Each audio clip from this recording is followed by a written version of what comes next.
Emily Turner's frozen fingers slipped. The antique vase shattered across marble. Richard Caldwell's face twisted with rage as he grabbed her arm and dragged her toward the front door, into a Christmas Eve blizzard that would kill her in minutes.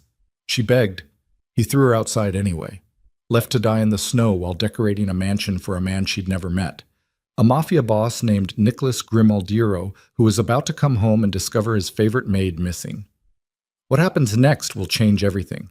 Like this video and comment your city so I can see how far this story travels. The vase hit the floor at exactly 6:47 p.m. Emily Turner watched it happen in slow motion, the antique Italian porcelain slipping through her numb fingers, spinning twice in the air before exploding across the white marble entryway like a grenade. Shards skittered in every direction. The sound echoed through 3 floors of the Grimaldiero mansion, bouncing off crystal chandeliers and mahogany walls until the entire estate seemed to hold its breath. She froze, hands still extended where the vase had been. Eyes locked on the destruction spreading across the floor in a starburst pattern of broken ceramic and spilled water. Pine branches from the Christmas arrangement lay scattered among the wreckage, their needles already staining the grout between marble tiles. No. The word came out barely louder than a whisper. No, no, no! What the hell did you just do? Richard Caldwell's voice cut through the silence like a blade. Emily's head snapped up to find him standing at the top of the grand staircase, one hand gripping the banister hard enough to turn his knuckles white. The estate's house manager had appeared out of nowhere, the way he always did. His tall frame backlit by the golden glow of the Christmas lights she'd spent all afternoon stringing along the second-floor railing. Emily's throat closed. I'm sorry. I'm so sorry. I didn't mean... You didn't mean to destroy a 15th century Medici vase worth more than you'll earn in your entire pathetic life?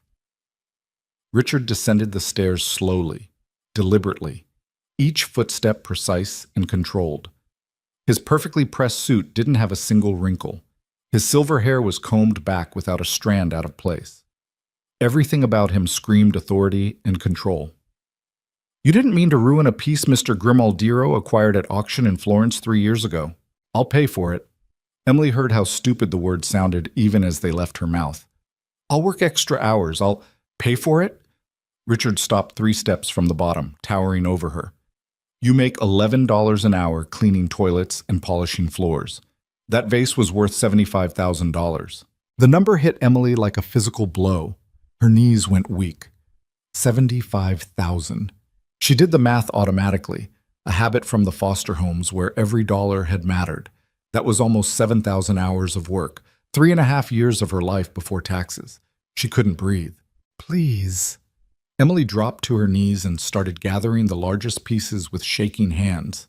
A sharp edge sliced her palm open. Blood welled up immediately, mixing with the water and turning pink against the white marble. She didn't stop. Please, I can fix this. I can glue it back together. Don't touch it! Richard's voice cracked like a whip. He crossed the remaining distance in 2 strides and grabbed her wrist, yanking her upright hard enough to make her shoulder scream in protest. The porcelain shard fell from her bleeding hand and shattered into smaller pieces. You've done enough damage! Emily tried to pull away. Richard's grip tightened, his fingers dug into her wrist until she felt bones grinding together.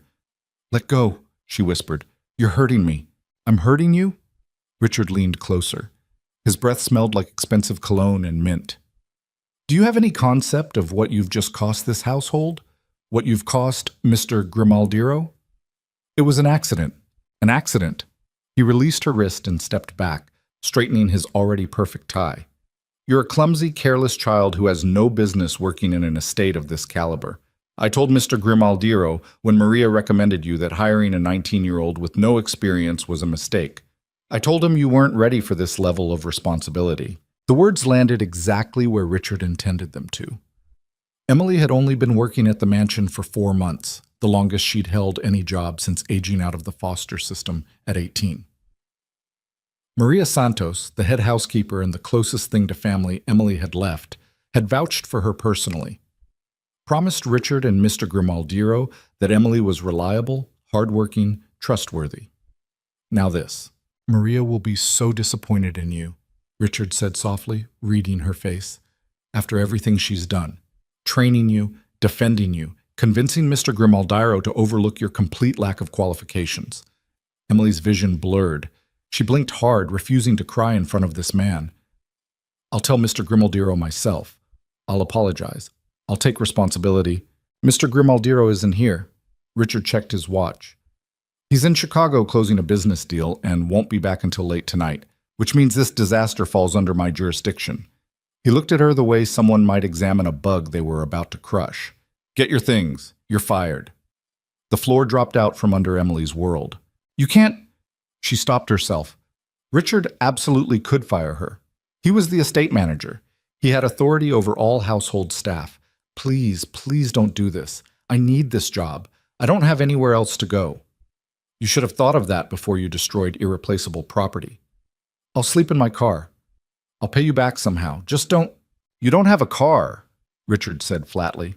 You take the bus from that studio apartment in the bad part of town, the one with the broken heater that Maria felt so sorry about. He smiled. It didn't reach his eyes. Don't worry. I'm sure there are plenty of fast food restaurants hiring. You're much more suited to that kind of work anyway. Something hot and furious flared in Emily's chest. She'd been looked down on her entire life. Foster parents who saw her as a government check. Social workers who saw her as a case file. Teachers who saw her as a case file. Teachers who saw her as a statistic. But she'd kept fighting, kept pushing, gotten her GED, enrolled in community college business classes. Found this job that paid enough to cover tuition and rent. She wasn't going to let this cruel bastard take it all away. I want to talk to Mr. Grimaldiro, Emily said. Her voice came out steadier than she felt. When he gets back. I want to explain what happened and apologize directly. That's fair. Richard's expression darkened. You don't get to make demands. I'm not demanding anything. I'm asking for basic fairness. Let Mr. Grimaldiro decide if I should be fired, not you. For a long moment, Richard just stared at her. The grandfather clock in the corner ticked loudly. Snow pelted against the windows. The blizzard that had been threatening all day had finally arrived. Wind howled around the corners of the mansion like something alive and angry. Then Richard smiled again. This time it was genuinely pleased.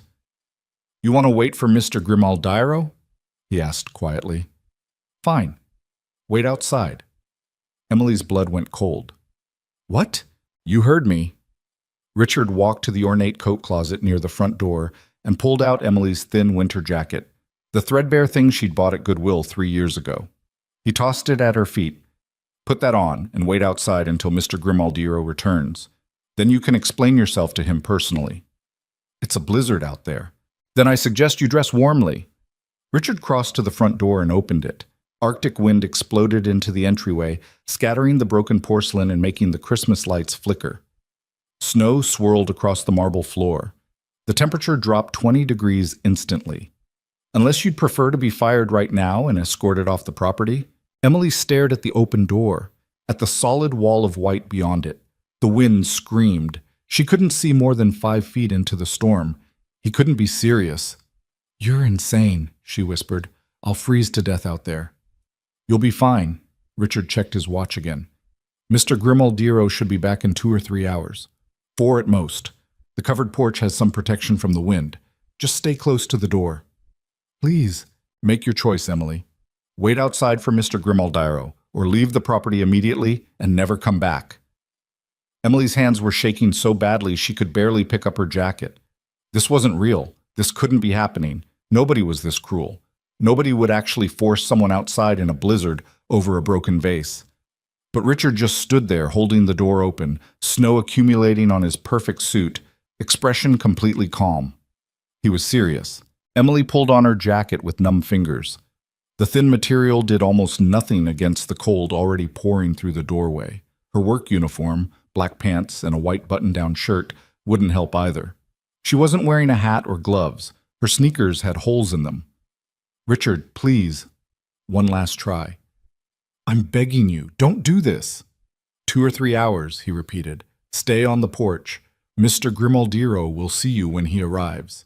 Emily walked toward the door because there was no other choice. The moment she crossed the threshold, the cold hit her like a fist. Wind tore at her jacket and whipped her dark hair across her face. Snow instantly soaked through her sneakers. She turned back to say something, anything, but Richard had already slammed the door shut. The lock clicked. Emily stood alone on the covered porch of the Grimaldiro mansion while a Christmas Eve blizzard tried to kill her. The porch was massive, 30 feet wide with thick columns and a solid roof, but it offered almost no protection. Wind came from every direction, driving snow horizontally across the space and piling it up against the walls. Within minutes, Emily's fingers and toes went numb.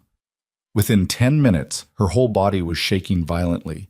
She huddled against the front door and pounded on it with her fist. "Richard, let me in, please!" No response. The windows on either side of the door glowed warmly. She could see the Christmas tree in the front room, decorated with the ornaments she'd spent all morning carefully hanging. Could see the lights she'd strung along the staircase where Richard had appeared like an avenging angel. Everything looked beautiful, warm, safe. Emily pounded harder. "Someone, anyone, please!" Nothing. The mansion had over a dozen staff members working tonight, preparing for Mr. Grimaldiro's return. Someone had to hear her. Maria was probably in the kitchen coordinating Christmas Eve dinner. Carlos was likely in the security office. Someone would notice she was missing. But the minutes crawled by and no one came. Emily's teeth chattered so hard she bit her tongue. Blood filled her mouth. The shaking got worse, violent, uncontrollable tremors that made her bones ache. Her hands had turned white. She couldn't feel her feet anymore. 20 minutes outside and she was already in trouble. She tried to think. The porch wrapped around the entire mansion. Maybe there was a door or window she could break to get inside. She could handle being arrested for breaking and entering. At least she'd be alive. Emily forced herself to move. Every step was agony. The wind fought her. Snow piled up past her ankles in places, soaking through her useless sneakers and freezing her feet solid. She made it to the corner of the porch and looked around the side of the mansion. More windows. All locked. All glowing with warm light that might as well have been on another planet. She kept going. Her movements were getting slower, clumsier. The violent shaking had started to ease up, which some distant part of her brain recognized as a bad sign. That meant her core temperature was dropping. Her body was shutting down. Emily stumbled and caught herself against a column. Her hands had no grip strength left. She slid down to her knees in the snow and tried to stand again. Nothing happened. Her legs wouldn't respond. Panic flooded through her, sharp and clarifying. She was dying, actually dying, freezing to death on Christmas Eve while people sat warm and comfortable 20 feet away.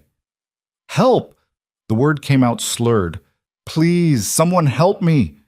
The wind swallowed her voice. Snow fell heavier now, thick flakes that stuck to her eyelashes and made it hard to see. Emily crawled forward on her hands and knees, aiming for the next window. Maybe if she broke the glass. Maybe if she set off an alarm. She didn't make it. 10 feet from the window, Emily's arms gave out. She collapsed face first into snow that had drifted against the mansion's foundation. The cold didn't hurt anymore. That was nice.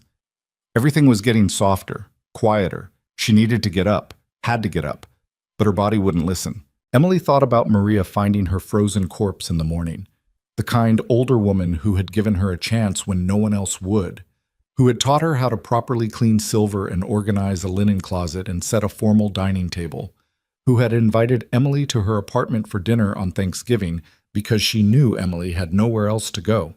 Maria would blame herself. That thought hurt worse than the cold. Emily tried one more time to move, managed to get one arm underneath her, started to push up.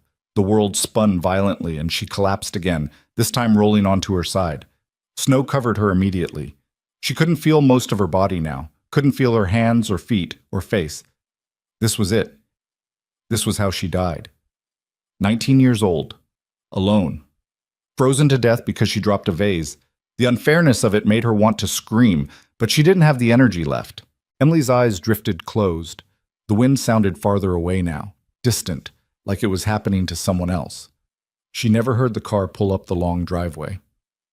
Nicholas Grimaldiro knew something was wrong before he even opened the car door. The mansion's front porch light was on. That was normal, but the door itself was barely visible through the blizzard, and there were no staff members waiting to greet him like there should have been. Richard always had someone ready to take coats and briefcases and provide a quick briefing on household matters. Tonight, there was nothing but snow and wind and darkness. "This storm is getting worse," Luca Moretti said from the driver's seat. Nicholas's second-in-command and head of security looked exhausted. They'd been traveling for 16 hours, flying back from Chicago through deteriorating weather conditions that had nearly grounded their plane. "We should get inside before the power goes out." Nicholas nodded absently, his attention caught by something else that was wrong. He scrolled through his phone, checking the household management app that Richard insisted on using. The evening schedule showed Emily Turner assigned to decorating duties until 7 p.m., then coffee service in the study at 7:30. It was now 9:15 p.m., and Nicholas hadn't received his coffee. That might not sound like much, but Emily Turner had been bringing Nicholas his evening coffee every single night for 4 months without fail. The girl was obsessively punctual, obsessively reliable.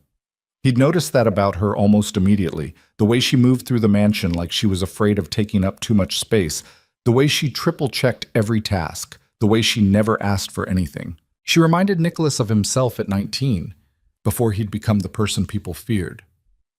"Something's off," Nicholas said.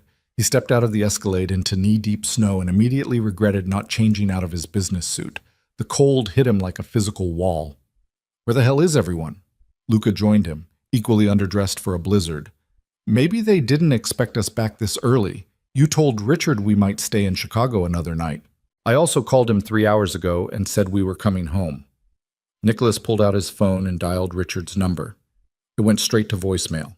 He tried the main house line. No answer. "This is wrong. You think something happened?" Nicholas didn't answer. He started toward the front door, squinting against the snow. The Grimaldiro mansion sat on 80 acres of private land in upstate New York, surrounded by forest and protected by a state-of-the-art security system. Nothing happened here without Nicholas knowing about it. Except tonight, apparently. He reached the front porch and immediately noticed the snow piled up against the door was disturbed. Someone had been out here. Recently. Footprints led away from the entrance, already half filled with fresh snow but still visible. "Boss," Luca said quietly. He was looking at something near the column. Nicholas followed his gaze and felt his blood turn to ice. There was a body in the snow. He moved without thinking, crossing the porch in 3 strides and dropping to his knees beside the small figure, half buried in a drift. Dark hair, thin jacket, white shirt visible through the snow. Emily. Jesus Christ. Nicholas grabbed her shoulder and turned her over. Her face was white, lips blue, eyes closed. She wasn't moving. Emily, can you hear me?" Nothing. Her skin was like ice under his hands. Luca appeared beside him. "Is she alive?" Nicholas pressed 2 fingers against her throat, searching for a pulse. For 10 seconds, he felt nothing and his heart stopped. Then, there, faint, slow, but present. "She's alive." Nicholas stripped off his suit jacket and wrapped it around Emily's frozen body. It was a useless gesture. His jacket was already soaked and she needed real heat, real medical attention, but he couldn't just leave her lying in the snow. "Call Dr. Morrison. Tell him we have a severe hypothermia case and he needs to get here now. The roads are completely snowed in. I don't care if he has to walk. Get him here." Nicholas scooped Emily into his arms and stood up. She weighed almost nothing. He could feel her bones through the thin uniform. "Open the door." Luca tried the handle. Locked. He pulled out his key card and swiped it. Nothing happened. "Security system's not responding." "Then break the goddamn window." Luca grabbed a decorative stone from the porch railing and smashed it through the window beside the door. Glass exploded inward. He reached through, unlocked the door from the inside, and pushed it open. Warm air poured out. The Christmas tree sparkled in the front room exactly the way Nicholas liked it.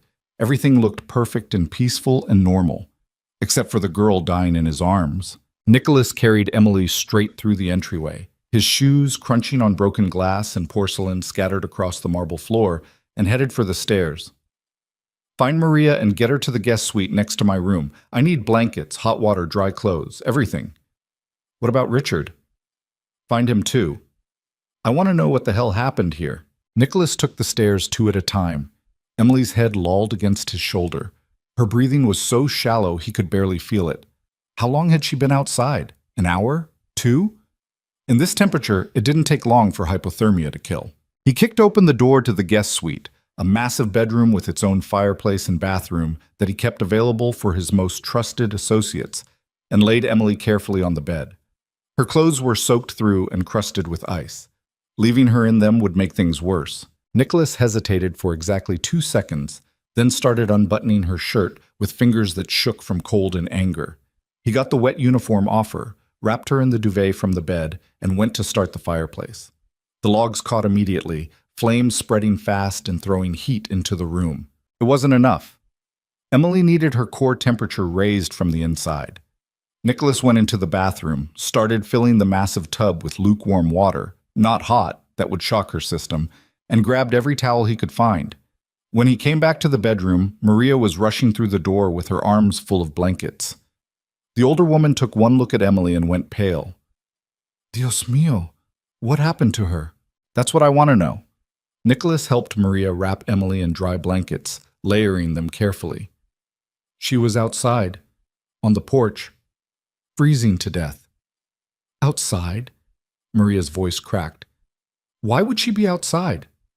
I was hoping you could tell me. I don't... Maria stopped. Her expression shifted from confusion to horror. The vase. Oh no.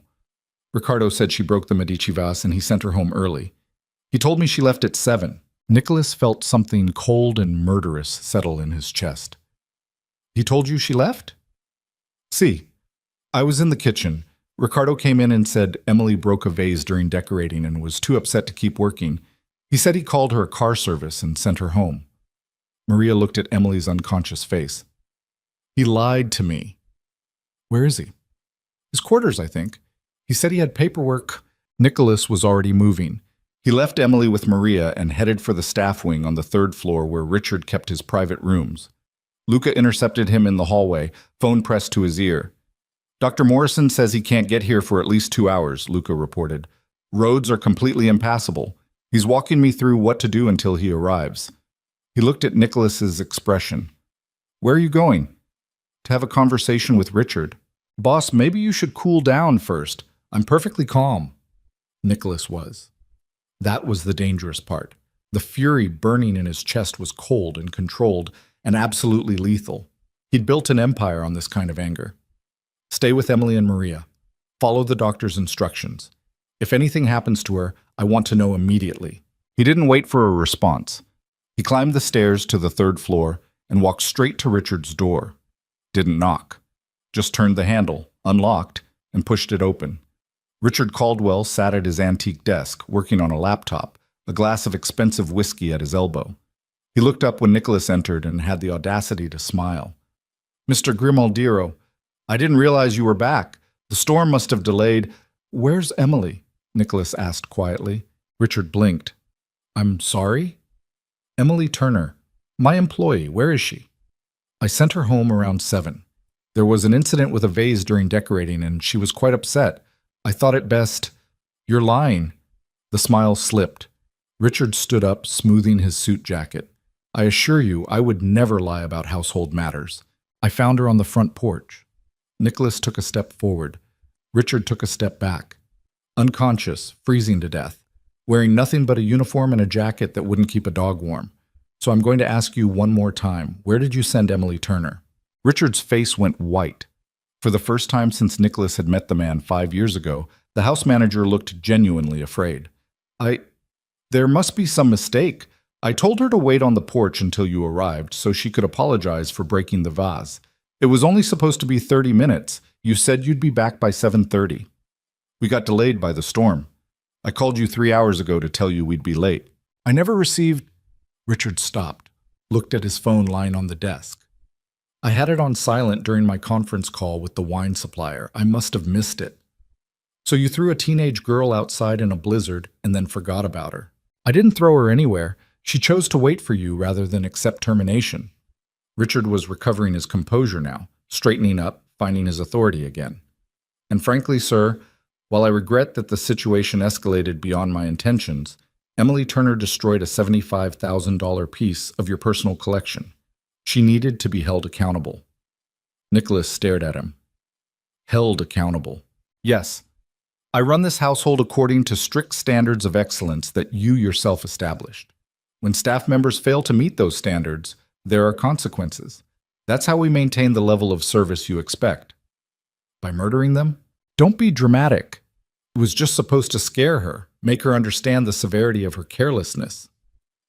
Richard actually had the nerve to sound annoyed. How was I supposed to know you'd be hours late, or that she'd wander off the porch into the snow like an idiot? The cold fury in Nicholas's chest exploded into white-hot rage. He crossed the distance between them in 2 steps, grabbed Richard by the throat, and slammed him against the wall hard enough to crack the plaster. The house manager's eyes went wide with terror. "You put her outside in a blizzard," Nicholas said softly, "and left her there to die over a fucking vase." Richard clawed at Nicholas's hand, couldn't speak, couldn't breathe. Nicholas held him there for another 5 seconds, long enough for Richard to turn purple, long enough for real fear to flood his eyes, then released him. The house manager collapsed to the floor, gasping and coughing. "Get out," Nicholas said. "Pack your things and get out of my house. If you're still here in 20 minutes, I'll have Luca throw you into the storm the same way you threw Emily. Let's see how you like it." Richard scrambled to his feet, one hand pressed to his bruised throat. "You can't fire me. I have a contract. The contract is void. You endangered the life of another employee and lied about it. That's grounds for immediate termination." Nicholas pulled out his phone. "And I'm calling the police. You're going to be arrested for attempted murder." "Attempted murder? Are you insane? I'm the victim here. You just assaulted me." "Really?" Nicholas held up his phone. "Should we review the security footage from the front entrance? See exactly how you forced Emily outside and locked the door? I'm sure a jury would find that very interesting." Richard's face went from red to white. "I want to speak to my lawyer." "You can speak to him from a jail cell. Get out." For a moment, Richard just stood there, shaking with rage and fear and disbelief. Then he seemed to realize Nicholas was serious. He grabbed his coat and briefcase and headed for the door. "This isn't over," he said quietly. "You're making a mistake." "The only mistake I made was trusting you." Nicholas didn't look at him. "You have 15 minutes. After that, you're trespassing." Richard left. His footsteps echoed down the hallway, then disappeared down the stairs. Nicholas stood alone in the empty room and realized his hands were shaking. Not from cold, from the effort of not killing Richard Caldwell with his bare hands. He'd built his reputation on control, on never letting emotion dictate his actions. But the image of Emily lying in the snow, blue-lipped and dying, had shattered something inside him. She was just a kid. 19 years old, working 2 jobs to pay for community college. Trying so damn hard to prove herself worthy of a chance that life had never given her, and Richard had tried to kill her over a vase. Nicholas pulled out his phone and dialed Luca. "How is she?" he asked when his second-in-command answered. "Dr. Morrison has us doing a lukewarm bath to raise her core temperature slowly. Her vitals are stabilizing. He thinks she'll be okay." Luca paused. "What happened with Richard?" "He's fired. I want him escorted off the property immediately and permanently banned from returning. Call our lawyers and have them draw up criminal charges. Attempted murder, assault, reckless endangerment, whatever sticks. I want him destroyed." "Boss, are you sure that's—" "I'm sure." "And Luca?" Nicholas looked out the window at the blizzard still raging outside. "Emily Turner is under my personal protection now. No one touches her. No one threatens her. No one so much as looks at her wrong. Understood?" "Understood." Nicholas ended the call and left Richard's room. He went back downstairs to the guest suite where Maria and Luca had moved Emily into the bathroom. She was in the tub now, still unconscious, but with better color returning to her face. Maria sat beside her, murmuring quietly in Spanish and stroking her hair. "How is she?" Nicholas asked. "Better." Maria didn't look up. "Dr. Morrison says another hour outside, and she would have died." Nicholas felt that information settle into his bones. He'd come so close to losing someone he barely knew, but somehow couldn't imagine this house without. "I'm sorry," he said quietly. "This should never have happened." "It's not your fault. Ricardo is a cruel man. I should have seen it sooner." Maria finally looked up. Tears tracked down her lined face. "Emily is a good girl. She works so hard.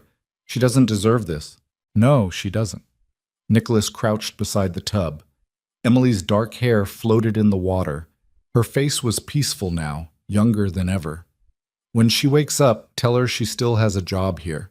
Tell her I want her to take as much time as she needs to recover. And tell her the vase didn't matter." You should tell her yourself. Nicholas shook his head. She doesn't need to wake up to the man whose house almost killed her. He stood up. I'll check in tomorrow. Call me if anything changes. He left before Maria could argue.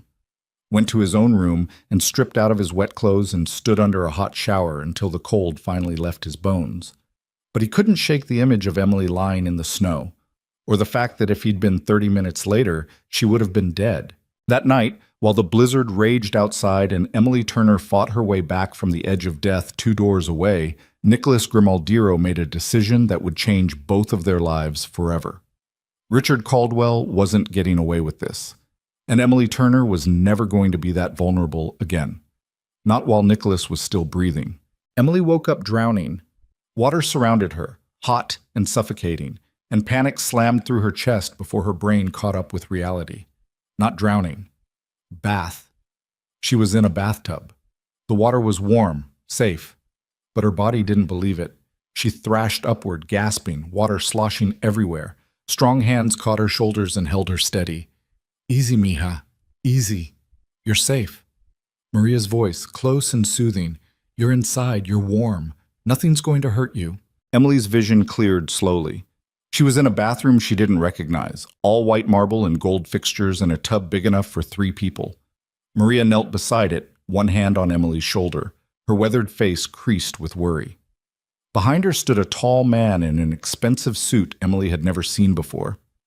Luca something. She'd heard the name but never met him. What? Emily's throat felt like sandpaper. What happened? You were outside in the blizzard, Maria said gently. You got hypothermia. Mr. Grimaldiro found you and brought you inside. The memory hit Emily all at once. The vase, Richard's rage, being thrown into the storm, the cold that had swallowed her whole. She looked down at herself and realized she was naked under the water, wearing only her bra and underwear. Heat flooded her face. Who undressed me? Mr. Grimaldiro, Luca said from his position by the door. His voice was matter-of-fact, professional. You were going to die if we didn't get your core temperature up. He made the call. Emily wanted to die of embarrassment instead. Nicholas Grimaldiro, the man who owned this entire estate, who she'd never even spoken to directly, who she'd only seen from a distance, had stripped her down and put her in his bathtub. Where is he? The question came out sharper than Emily intended. In his room. Maria squeezed her shoulder. He's been checking on you every 20 minutes since we got you stabilized. He's very worried. About getting sued, probably. Emily tried to sit up straighter. Her whole body ached. Her fingers and toes burned with returning circulation. Where's Richard? I need to explain about the vase before he tells Mr. Grimaldiro his version. Richard's gone, Luca interrupted. Fired. Banned from the property. Mr. Grimaldiro is pressing criminal charges for attempted murder. Emily's brain stuttered to a halt. What? He put you outside in a blizzard and left you there to die, Luca said flatly. That's attempted murder in New York. The police will be here in the morning to take statements. No. Emily shook her head hard enough to make water splash. No, he didn't try to murder me. He was just angry about the vase. He told me to wait on the porch for Mr. Grimaldiro to get back. It was my choice. He gave you a choice between freezing to death or losing your job. Maria's voice went hard. That's not a choice, mija. That's cruelty. But I broke the vase. It was worth $75,000. I destroyed Mr. Grimaldiro's property. It was an accident, a new voice said from the doorway. Emily's head snapped around. Nicholas Grimaldiro stood in the bathroom entrance, still wearing the dress shirt and slacks from earlier, but looking rumpled now. Exhausted. His dark hair was disheveled. His tie was gone. He had the kind of face that belonged on magazine covers. Sharp cheekbones, strong jaw, eyes so dark they were almost black. But right now those eyes were fixed on Emily with an intensity that made her want to hide under the water. Mr. Grimaldiro? Emily tried to cover herself better, even though the bubbles Maria had added to the bath hid everything. I'm so sorry about the vase. I'll pay for it, however long it takes. The vase is insured. Nicholas stepped into the bathroom. Luca quietly left, closing the door behind him. And even if it wasn't, it's still just an object. Objects can be replaced. You can't. Emily didn't know what to say to that. In her experience, things always mattered more than she did. How are you feeling? Nicholas asked. Fine, good.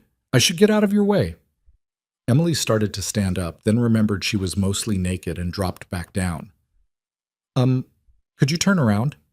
Maria stood up. I'll get you some clothes. Mr. Grimaldiero had me bring several options from storage since your uniform was ruined. She gave Nicholas a pointed look. You should wait outside.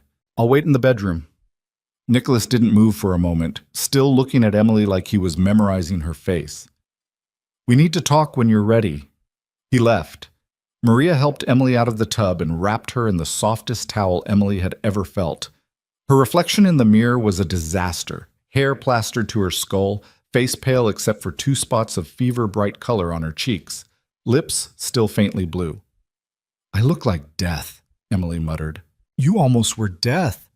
Maria guided her to a stool and started gently drying her hair.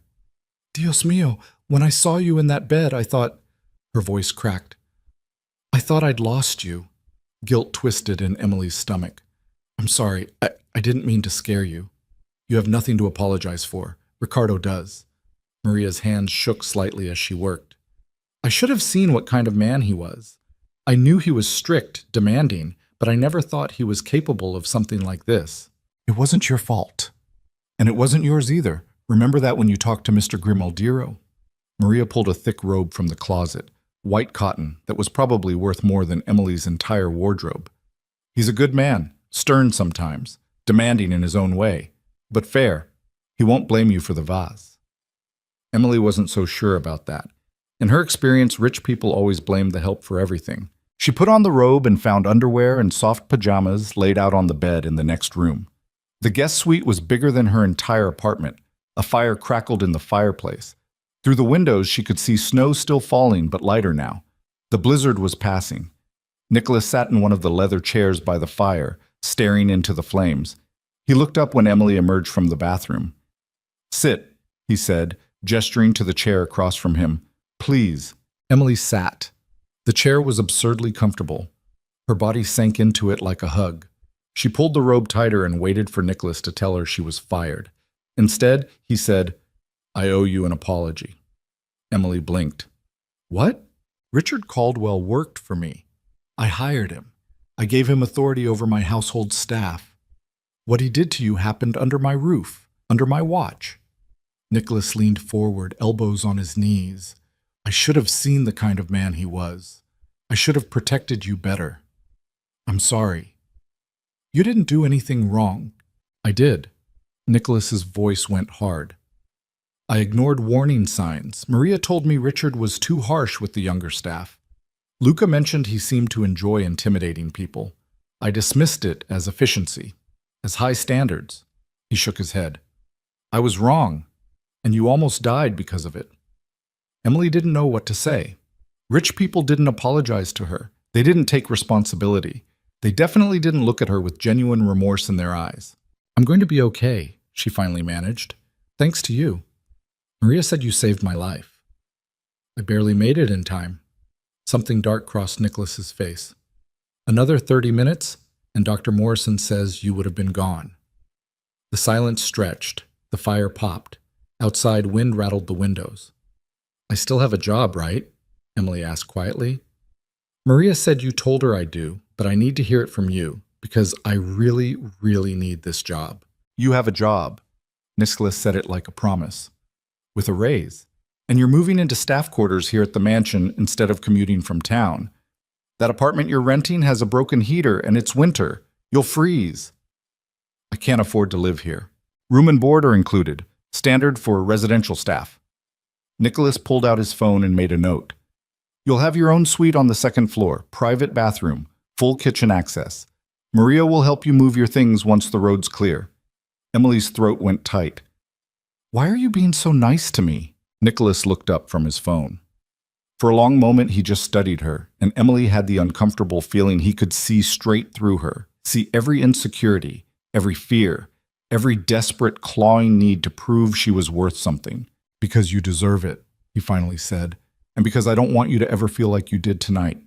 Powerless? Disposable, afraid. He stood up. Get some rest. Dr. Morrison will be here in the morning to check on you. Maria's sleeping in the chair outside your door in case you need anything. Mr. Grimaldiro, Nicholas. He said it firmly. You work for me, yes, but you're also under my protection now. That means something in this house. Call me Nicholas. He left before Emily could respond. She sat alone in the guest suite and tried to process what had just happened. She'd almost died. Richard was fired. Nicholas Grimaldiro, the most powerful man she'd ever met, had personally saved her life and was now offering her a place to live. It felt like a dream or a trap. Emily had learned a long time ago that when something seemed too good to be true, it usually was. Emily slept for 14 hours straight and woke up to Maria bringing her breakfast on a silver tray. Mr. Grimaldiro wants you to rest today, the older woman announced, setting the tray across Emily's lap. No work, no stress, just recovery. The breakfast was obscene. Fluffy scrambled eggs, bacon, fresh fruit, toast with real butter, orange juice that tasted like it had been squeezed that morning. Emily ate everything and felt human again for the first time since the vase shattered. Dr. Morrison arrived around noon. He was a severe-looking man in his 60s who poked and prodded Emily, asked 100 questions, and finally declared her remarkably lucky to be alive. Another hour in that cold and we'd be having a very different conversation, he said, packing up his medical bag. You have minor frostbite on 3 toes and 2 fingers. Keep them warm. No extreme temperature changes. The tissue damage should heal on its own. When can I go back to work? Emily asked. When Mr. Grimaldiro says you can, which won't be today. Dr. Morrison gave her a stern look. You went through a significant trauma. Your body needs time to recover. Rest, read, watch television. Let yourself heal. He left. Emily tried to rest. Made it about 20 minutes before she was climbing the walls with boredom and anxiety. She wasn't good at sitting still. Wasn't good at accepting help. Every minute she spent in this guest suite felt like she was taking advantage of Nicholas's generosity.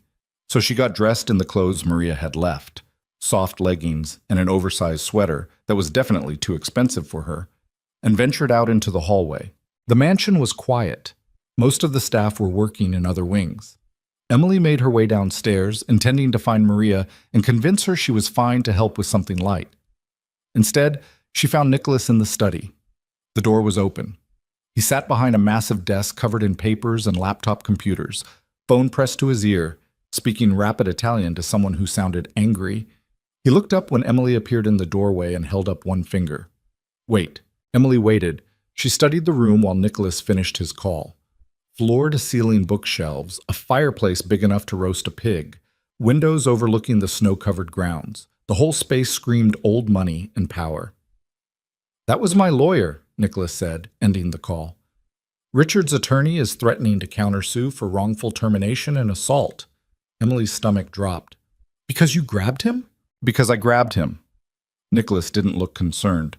His lawyer is an idiot. We have security footage of the entire incident with you. No jury in the world will side with him.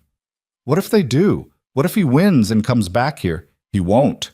Nicholas said it with absolute certainty. Even if criminal charges don't stick, I'm blackballing him from every household management position in the state. He'll be lucky to get a job managing a storage unit. Emily shifted her weight. That seems harsh. He tried to kill you. He tried to scare me. There's a difference. Nicholas stood up and came around the desk. He moved like a predator, controlled, purposeful, dangerous in a way that made Emily's hindbrain scream warnings even as the rest of her stayed rooted in place. There's no difference, he said quietly. Intent doesn't matter when the result is the same. Richard Caldwell put you in a situation where you could have died. Whether he meant for that to happen or just didn't care enough to prevent it, he's responsible, and he will face consequences. Emily wanted to argue, wanted to say Richard deserved a second chance, but the words stuck in her throat because Nicholas was right. Richard had thrown her outside and forgotten about her, had lied to Maria about sending her home, had shown zero remorse when Nicholas confronted him. He'd been willing to let her die over a vase. Okay, Emily said. What do you need me to do? For the police? For the lawyers? Tell the truth. Nicholas leaned against his desk. That's all. Just tell them exactly what happened. The truth makes me sound pathetic, like I just stood there and let him throw me outside. The truth makes you sound like someone in an impossible situation who made the best choice available. Nicholas studied her face. You're not pathetic, Emily. You're 19 years old working 2 jobs to put yourself through college. You age out of foster care with nothing and built a life anyway. That's not pathetic. That's remarkable. Heat crawled up Emily's neck. How do you know about the foster care thing? Maria mentioned it, and I have HR files on all my employees. That's not creepy at all. Nicholas almost smiled. I like to know who's working in my home. You have a 3.8 GPA at community college. You're studying business management. You've never been late to a shift, never called in sick, never caused problems. He paused. Until you destroyed a $75,000 vase. Emily flinched. I really am sorry about that. Don't be. I hated that vase. It was ugly and I only bought it because the auction house said I should. Nicholas pushed off the desk. Are you hungry? It's past lunch. Maria brought me breakfast. That was 7 hours ago. Nicholas was already heading for the door. Come on. I'll make you something. Emily followed him because she didn't know what else to do. Nicholas Grimaldiro was offering to make her food. This entire situation had gone completely off the rails. The kitchen was empty. The staff were taking their afternoon break, and Nicholas moved through it like he actually knew what he was doing. He pulled ingredients from the massive refrigerator and started assembling sandwiches with the kind of efficiency that suggested he'd done this before. You cook? Emily asked. I survive. There's a difference. Nicholas sliced tomatoes with a knife that looked sharp enough to perform surgery. I grew up in Brooklyn. My mother worked 2 jobs. If I wanted to eat, I learned to feed myself. Emily absorbed that information. It didn't fit with the image she had of Nicholas Grimaldiro, the wealthy crime boss who owned a mansion and wore suits that cost more than her car. You look surprised, Nicholas said. I just figured you were born rich. No. I was born poor and got rich later. He finished the sandwiches and slid one across the counter to Emily. The hard way. They ate in silence for a while. The sandwich was simple: turkey, cheese, lettuce, tomato. But it tasted better than anything Emily had eaten in weeks. Maybe because she was actually relaxed for the first time since the vase broke. Maybe because Nicholas's presence was weirdly comfortable despite the fact that he terrified her. Can I ask you something? Emily said. Why do you live alone in this giant house? Maria said you don't have family visiting. No girlfriend. Just you and the staff. Nicholas took a long time answering. I like my privacy, and most people who want to get close to me want something. Money, power, protection. It's exhausting. So you just stay alone? It's safer that way. Nicholas met her eyes. For everyone involved. There was a weight to those words Emily didn't understand. A warning maybe, or a confession. She decided not to push. They finished eating. Nicholas cleaned up the kitchen with the same efficiency he'd used making lunch. Emily watched him and tried to reconcile this man, barefoot in jeans and a t-shirt, washing dishes in his own sink, with the crime boss Maria had quietly warned her about. People are scared of you, Emily said. The staff. They don't talk about it, but I can tell. Nicholas didn't look up from the dishes. People should be scared of me. I've done things that would give you nightmares. Have you killed anyone? Yes. The answer was so matter-of-fact it took Emily a second to process. Oh. Does that bother you? Emily considered it. Thought about the foster father who'd locked her in a closet for 2 days when she was 12. The social worker who'd stolen her birthday money. The landlord who'd tried to pressure her into sex in exchange for rent. Sometimes the world was full of people who deserved what they got. Depends on who you killed, she finally said. Nicholas looked at her then. Really looked at her. Something shifted in his expression. Surprise maybe, or recognition. People who hurt the ones I protect. People who broke agreements they knew had consequences. People who didn't leave me another choice. Then no, Emily said. It doesn't bother me. The silence that followed was different, charged. Nicholas dried his hands on a towel and turned to face her fully. You're not what I expected, he said. What did you expect? Someone more afraid, more judgmental. He moved closer, not threatening, just present. You almost died in my house, and you're standing in my kitchen asking me about murder like we're discussing the weather. I almost died because of Richard, not because of you. Emily held her ground even though her heart was hammering.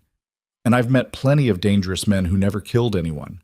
Sometimes the scariest people are the ones who hurt you with a smile. Nicholas's jaw tightened. Richard. Among others. Emily shrugged. You're dangerous. I'm not stupid. But you're also the person who ran into a blizzard to save someone you barely know. That counts for something. For a long moment, Nicholas just stared at her. Then he did something Emily had never seen him do. He smiled. A real smile that reached his eyes and made him look 10 years younger.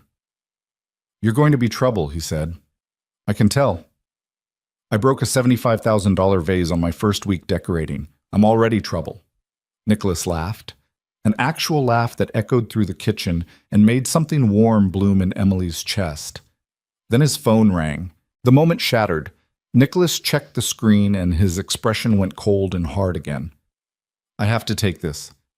It's about Richard. Okay. Emily backed toward the door. I should go rest anyway. Dr. Morrison said, Emily?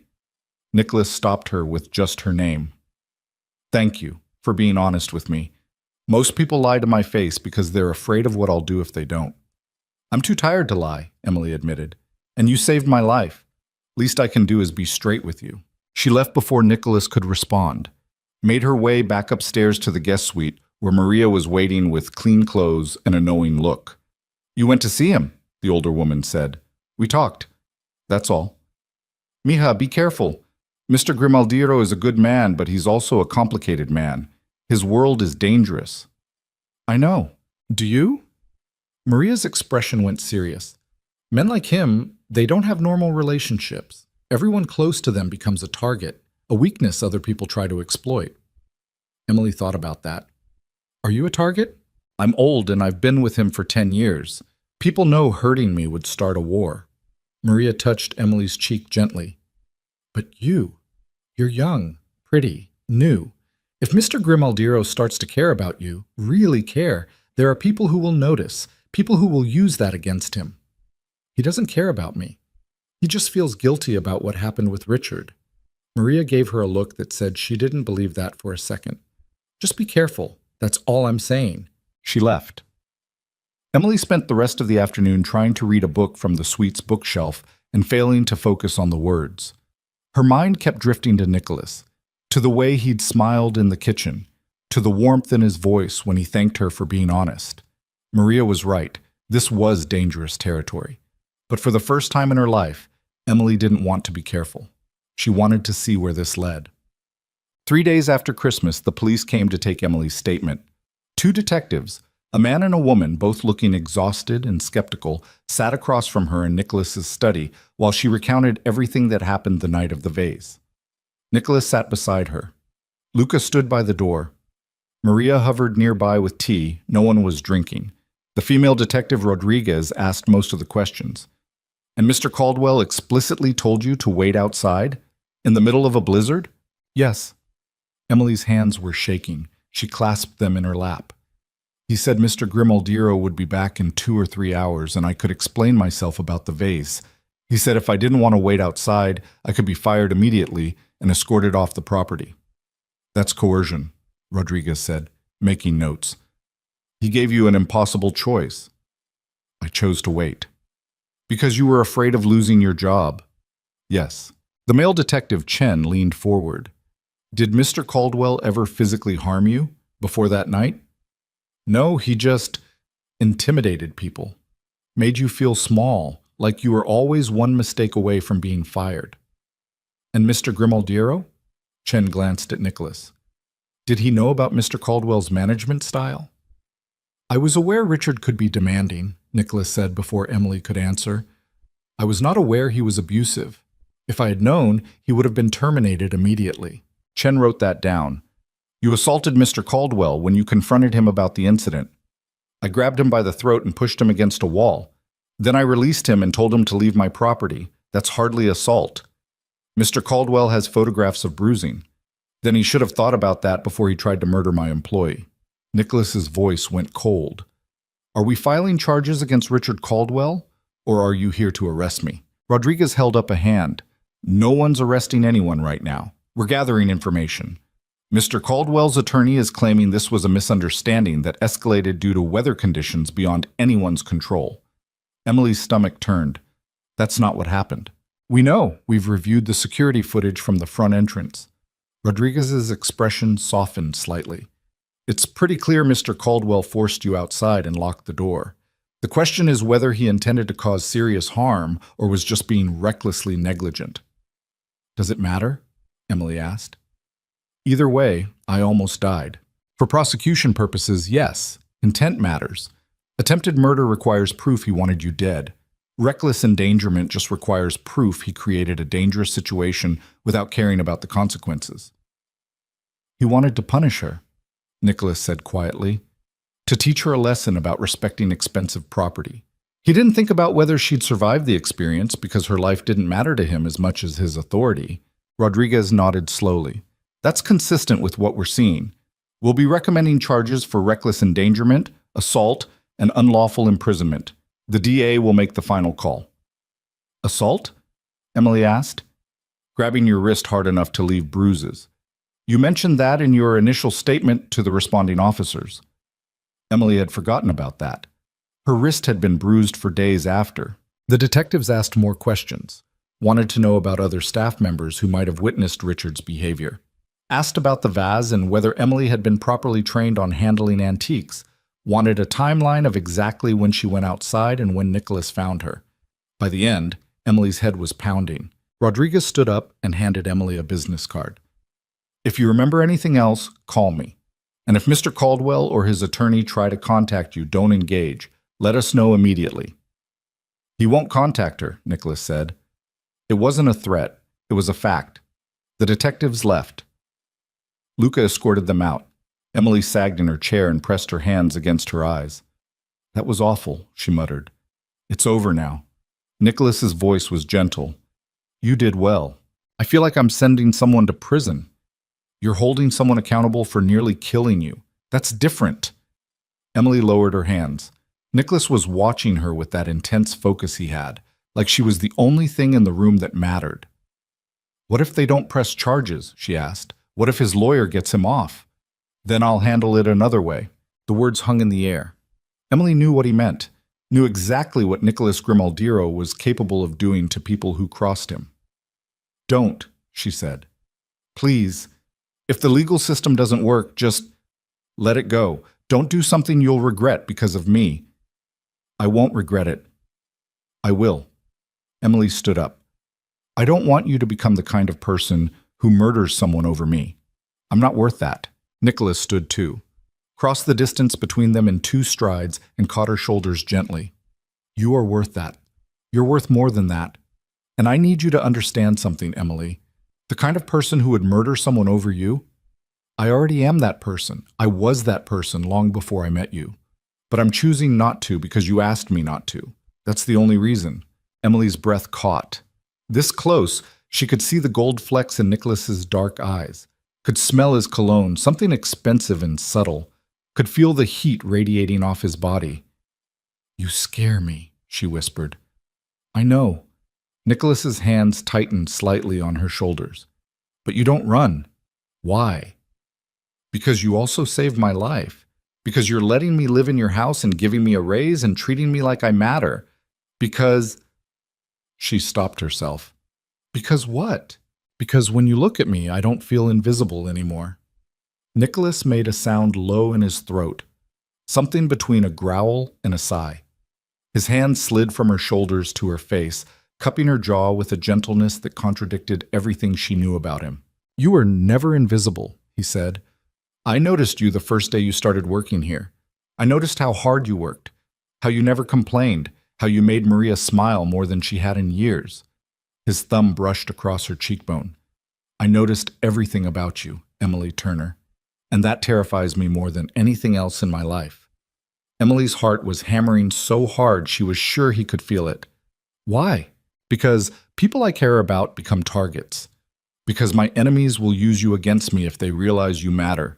Because I have spent 10 years building walls to keep everyone at a distance, and you walked right through them without even trying. So what do we do? Nicholas's expression was tortured. The smart thing would be to send you away, give you a reference, help you find another job somewhere safe. I don't want another job. I know. That's the problem. Nicholas dropped his hands and stepped back, putting distance between them. I can't promise you safe, Emily. I can't promise you normal. All I can promise is that anyone who tries to hurt you will regret it for the rest of their very short life. That's dark. That's reality. Nicholas turned away. Go rest. We'll talk more later. Emily left because she didn't know what else to do. Her whole body was shaking. Her mind was spinning. Nicholas Grimaldiro had just admitted he cared about her, had touched her face like she was something precious, had looked at her like she was the answer to a question he'd been asking his whole life. And Emily had no idea what to do with that information. The walls started closing in 4 days later. Emily was eating breakfast in the staff dining room with Maria and 2 of the kitchen workers when Luca appeared in the doorway, looking grim. Meeting. Now. Security office. He looked at Emily specifically. You too. Maria's face went pale. What happened? Just come.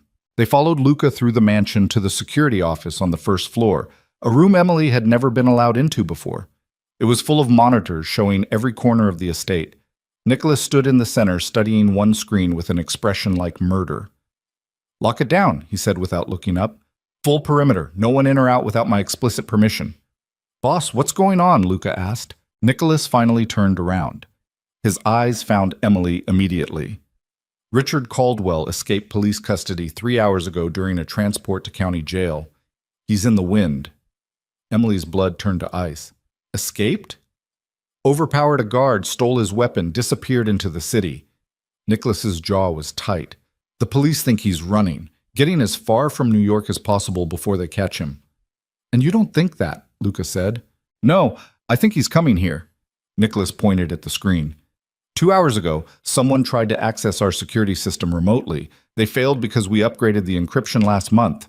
But they tried. You think it was Richard? I know it was Richard. The IP address traced back to a library computer in Yonkers, 30 miles from here. Nicholas looked at Emily again. He's not running. He's planning something, and you're the target. The room spun. Emily grabbed the edge of a desk to steady herself. Why me? I didn't do anything to him. I didn't even want to press charges. You're the reason he lost everything. His job, his reputation, his freedom. Nicholas crossed to her. In his mind, you're responsible for his downfall, not me. You. That's insane. That's revenge. Nicholas looked at Luca. I want every entrance sealed. Guards on rotation 24/7. Motion sensors on the perimeter. If a squirrel crosses the property line, I want to know about it. Done. What about Emily? She doesn't leave the main house, doesn't go near windows, doesn't answer doors. Nicholas turned back to Emily. You stay where I can see you. Understood? Emily wanted to argue, wanted to say she wasn't a prisoner, but the look in Nicholas's eyes stopped her.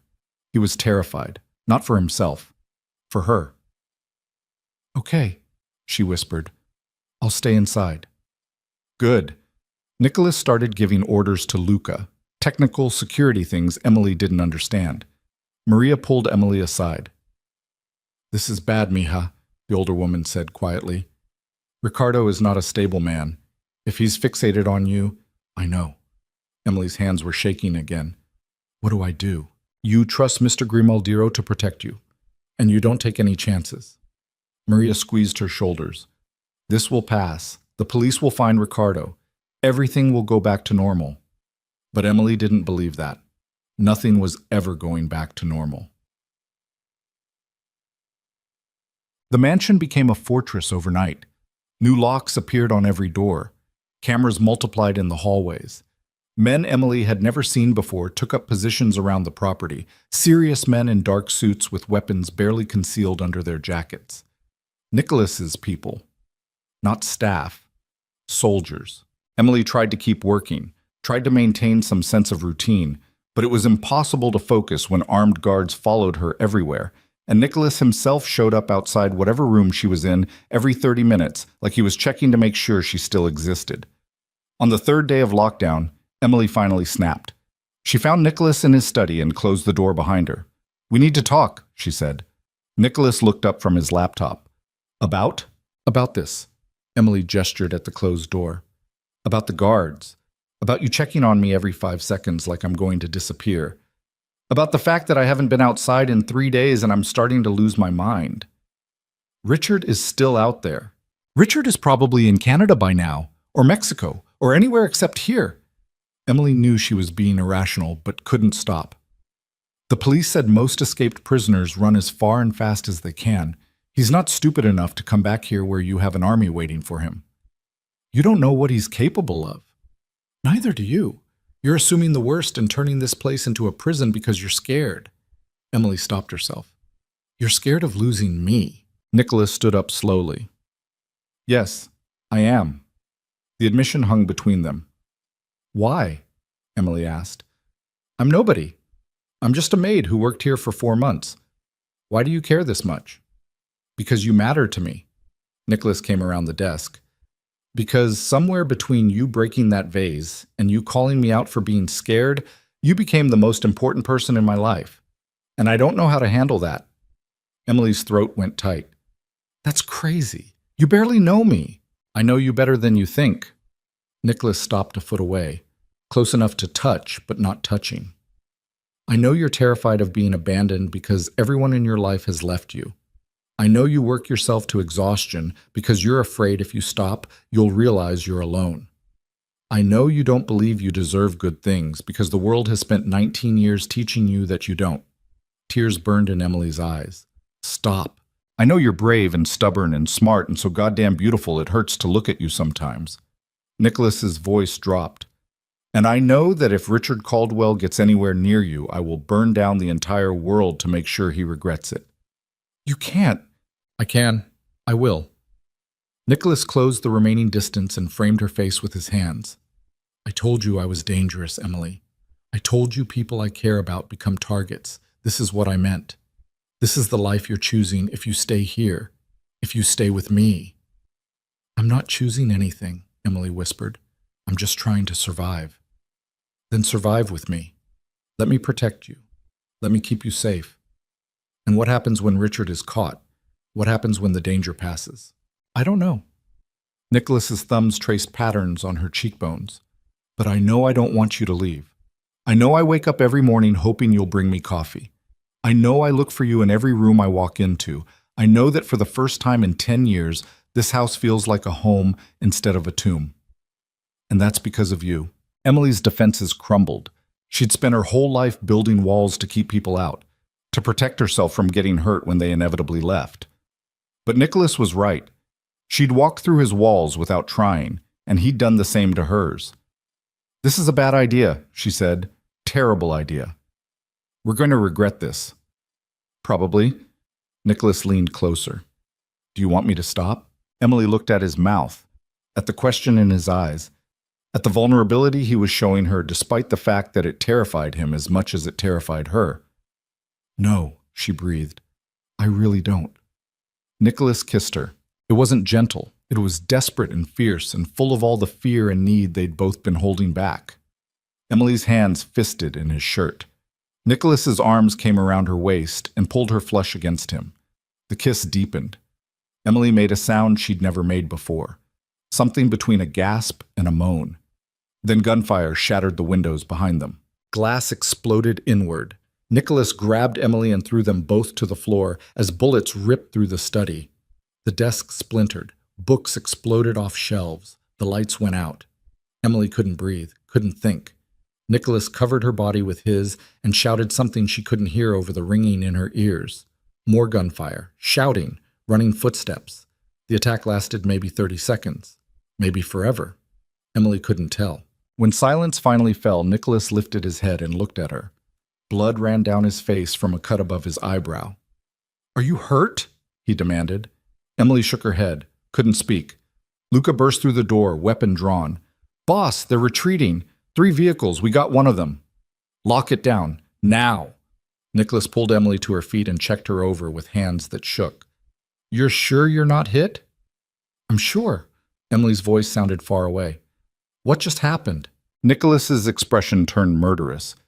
Richard just declared war. The basement safe room smelled like concrete and fear. Emily sat on a metal bench bolted to the wall while Nicholas paced like a caged animal. Blood had dried on his face from the cut above his eyebrow. His shirt was torn. Glass glittered in his dark hair. Above them, footsteps thundered through the mansion as Luca's men secured the perimeter and searched for any attackers who might have stayed behind. Emily's hands wouldn't stop shaking. "Drink this!" Nicholas pressed a bottle of water into her trembling fingers. "You're in shock." Emily tried to open it, couldn't grip the cap. Nicholas took it back, opened it, and handed it to her again. She drank without tasting anything. "How did they get past security?" Her voice sounded hollow, distant. "You had guards, cameras, motion sensors. They knew where the blind spots were." Nicholas's jaw was tight enough to crack teeth, which means Richard had help. Someone who knows this estate's security layout intimately. Who? "I don't know yet, but I will."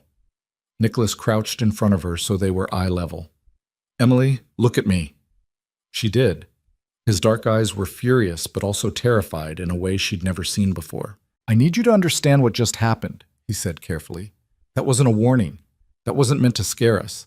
Those men were trying to kill me and kidnap you. If we'd been standing 3 feet to the left when that window shattered, we'd both be dead." Emily's stomach lurched. She set down the water bottle before she dropped it. "Why kidnap me?" "Because you're leverage. Because Richard knows the fastest way to destroy me is to take the one person I—" Nicholas stopped himself, stood up, started pacing again. "He knows I care about you. He's going to use that. So send me away." The words came out flat, practical. "Put me on a plane to California or Florida or anywhere that's not here. Problem solved." "That's not solving the problem. That's running from it." "Then let me run." Emily stood up too fast. The room spun. "You said it yourself. People you care about become targets." "Fine. Stop caring. Send me somewhere safe and forget about me." Nicholas turned on her. "I can't do that." "Why not?" "Because I'm already in too deep." The confession exploded out of him. "Because the moment I carried you out of that blizzard, I stopped being able to think rationally about your safety. Because when those bullets came through that window, my first thought wasn't protecting myself or taking cover. It was making sure nothing touched you. Do you understand what that means, Emily? In my world, hesitation gets you killed. Caring about someone more than yourself gets you killed. And I don't care. I would take a bullet for you without thinking twice, and that terrifies me more than anything Richard Caldwell could ever do." Emily stared at him. "You're insane." "I know. We kissed once. Once. And you're ready to die for me?" "I was ready to die for you before we kissed." Nicholas dragged a hand through his hair, scattering more glass. "I've been ready since the moment I found you half frozen in the snow and realized my entire world would be darker without you in it." The safe room door opened. Luca appeared, his expression grim. "Boss, we need to talk." "Not now." "Now." Luca's eyes flicked to Emily. "It's about the attack. You need to see this." Nicholas looked like he wanted to argue. Then he turned to Emily. "Stay here. Don't open this door for anyone except me or Luca. Understood?" "Nicholas, promise me." "I promise." He left with Luca. The heavy door sealed shut behind them with a sound like a tomb closing. Emily was alone in the concrete box with nothing but her thoughts and the memory of gunfire and Nicholas's body covering hers. She sat back down on the bench and tried not to fall apart. Upstairs, Nicholas followed Luca through the wreckage of his study. The windows were completely blown out. Wind and snow poured through the openings. Bullet holes cratered the walls. His desk looked like it had been through a war. "Talk," Nicholas said. Luca pulled up security footage on a tablet. The attack came from 3 positions simultaneously: East Lawn, South Garden, and the access road. 9 shooters total. They knew exactly where to position themselves for maximum coverage of the study. Inside information. Has to be. But here's where it gets interesting. Luca swiped to different footage. "We got one of their vehicles before it left the property. The driver's dead. Caught 3 rounds from Martinez.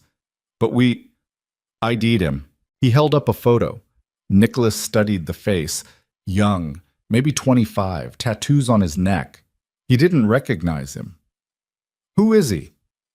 "Carlo Rossi, low-level enforcer for the Bianchi family.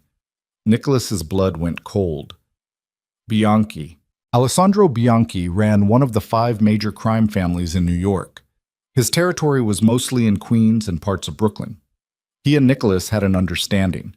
They stayed out of each other's way, honored the old agreements, didn't start wars that would bring federal attention down on everyone. If Bianchi had broken that understanding, there would be consequences. "Are we sure?" Nicholas asked. "Could be a freelancer using Bianchi's name. Martinez found this in the vehicle." Luca handed him a burner phone. Text messages between the driver and someone named A. Instructions for the attack, timing, positions, everything.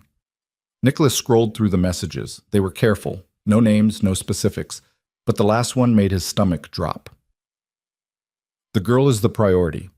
Grimaldiro is secondary. Bring her alive." "He put a bounty on Emily," Nicholas said quietly. "Looks like it. And before you ask, yes, I've already reached out to our contacts in the Bianchi organization.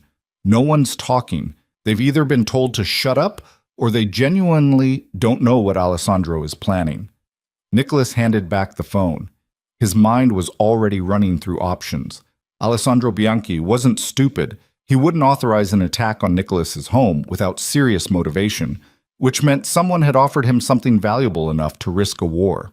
"Richard," Nicholas said, "he went to Bianchi with information about this estate. Security layouts, blind spots, staff schedules, offered it all in exchange for help getting to Emily." "That's my read too." Luca's expression was dark. "Question is, what did Richard promise Bianchi in return? Because Alessandro doesn't do favors. He makes deals." Nicholas thought about that. Richard Caldwell was a house manager. He had no money, no power, no resources that would interest someone like Alessandro Bianchi, unless he'd offered something else. "He promised him access to me," Nicholas said slowly. "Think about it. Alessandro has wanted to expand into my territory for years. I've blocked him at every turn. But if Richard delivers Emily and uses her as bait to draw me out, Bianchi gets a shot at taking you down and claiming your operations." Luca cursed. "That's bold. That's also suicide. The other families would never allow it." "Not if he makes it look like I started the war." Nicholas pulled out his phone. "Richard attacks Emily. I retaliate against the people who helped him. Alessandro responds to my aggression by defending himself. Suddenly, I'm the aggressor violating the peace accords, and the other families have grounds to let Bianchi eliminate me. That's too complicated, too many moving parts." "It's exactly the kind of play Alessandro would make." Nicholas started dialing. He's always been smarter than people give him credit for. Patience, long-term planning, using proxies to do his dirty work. The call connected. A man's voice answered. "Grimaldiro, I was wondering when you'd call." "Alessandro." Nicholas kept his voice calm, controlled. "We need to talk about the attack on my home tonight." "What attack?" "Don't insult me. I have one of your men in my morgue and text messages from your phone authorizing a hit on my estate." Silence. Then Alessandro Bianchi laughed, a sound like broken glass. "You have a burner phone with messages from someone calling themselves A. That's not exactly proof." "It's enough for me." "Is it enough for the council?" Alessandro's voice sharpened. "Because if you're accusing me of violating territorial agreements, you'd better have more than a dead freelancer and some text messages. You'd better have ironclad evidence. Otherwise, this conversation gets very ugly very fast." Nicholas gripped the phone hard enough to crack the case. Alessandro was right. Without concrete proof, any move Nicholas made against the Bianchi family would look like unprovoked aggression. The Council of Families would side with Alessandro, and Nicholas would be the one facing consequences. "Here's what I think happened," Alessandro continued. "I think your fired employee, this Richard Caldwell, is running around making deals and using my name to add legitimacy. I think he hired some freelancers who happen to have worked for my organization in the past. And I think you're looking for someone to blame because your security is so shit that a civilian managed to mount an attack on your fortress. Careful, Alessandro. Or what? You'll start a war you can't win?" Alessandro's tone turned mocking. "We both know you're spread too thin right now. Your operations in Chicago are barely holding. Your Brooklyn territory is under pressure from the Russians. You can't afford to fight me and them at the same time." He was right. Nicholas had overextended in the past year. Too many deals, too many alliances. His organization was powerful but also fragile in places he couldn't afford to show weakness. "What do you want?" Nicholas asked. "Nothing. I'm just pointing out reality." Alessandro paused. "But if I were you, I'd be more worried about the girl. Word is Richard Caldwell has a very specific plan for her, and it doesn't end well." The line went dead. Nicholas stood in the ruins of his study and felt the walls closing in. Alessandro was involved. He had to be. But proving it would require resources and time Nicholas didn't have, and while he was focused on Bianchi, Richard was out there planning something worse. "Boss?" Luca was watching him carefully. "What do you want to do?" Nicholas looked at the bullet holes in his walls, at the blood staining his floor, at the shattered glass that could have killed Emily if they'd been standing in slightly different positions. "We're moving her," he said. "Tonight. I have a safe house in the Adirondacks, off-grid, secure. Richard can't get to her there." "And you?" "I'm staying here." Nicholas started walking toward the door. "Alessandro wants a war? I'll give him one, but Emily's not going to be anywhere near it when it starts." Emily knew something was wrong the moment Nicholas came back to the safe room. His expression was too controlled, too careful, the same mask he wore when he was about to do something that would hurt. "Pack your things," he said. "You're leaving in an hour." Emily's heart stopped. "What?" "I have a safe house upstate, remote, secure. You'll be safe there while I handle Richard and whoever's helping him." "No." Emily stood up. "No, I'm not leaving. This isn't a discussion." "You're right, it's not, because I'm not going." Emily crossed her arms. "You think sending me away is going to protect me? It's just going to make me an easier target. At least here I have you and Luca and an army of guards. Out there I'm alone." "You won't be alone. I'm sending 6 of my best men with you, former special forces. They'll keep you safe." "For how long? A week? A month? A year?" Emily's voice cracked. "How long am I supposed to hide while you fight a war that's happening because of me?" "This war is happening because Richard Caldwell is a psychopath and Alessandro Bianchi is an opportunist. You're just the excuse they're using." Nicholas moved closer. "Emily, I can't protect you here. Not anymore. Richard knows this place too well. He'll find another way in. And next time I might not be fast enough. So we leave together, both of us, right now." "I can't. Why not?" "Because running makes me look weak." The words exploded out of Nicholas. "Because the moment I abandon my territory, every other family in New York will see it as permission to carve up my operations.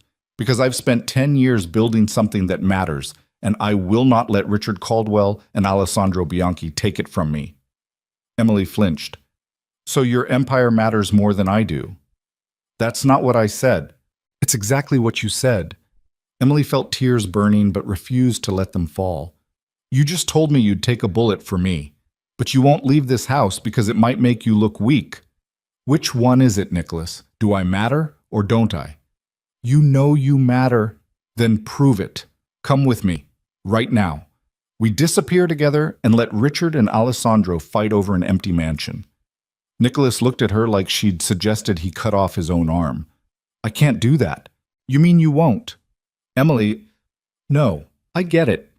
Emily grabbed her coat from where it hung on a hook. "You built an empire. You have responsibilities. People depend on you. I'm just the girl who broke a vase and somehow ended up in the middle of your world. I don't get to ask you to choose me over everything else you've built." "That's not fair." "Fair?" Emily laughed. It came out bitter and broken. "You want to talk about fair? I almost died in a blizzard because your house manager was a sadist. I got shot at in your study because your enemies want to use me as bait, and now you want to ship me off to some cabin in the woods while you stay here and play Mafia Boss."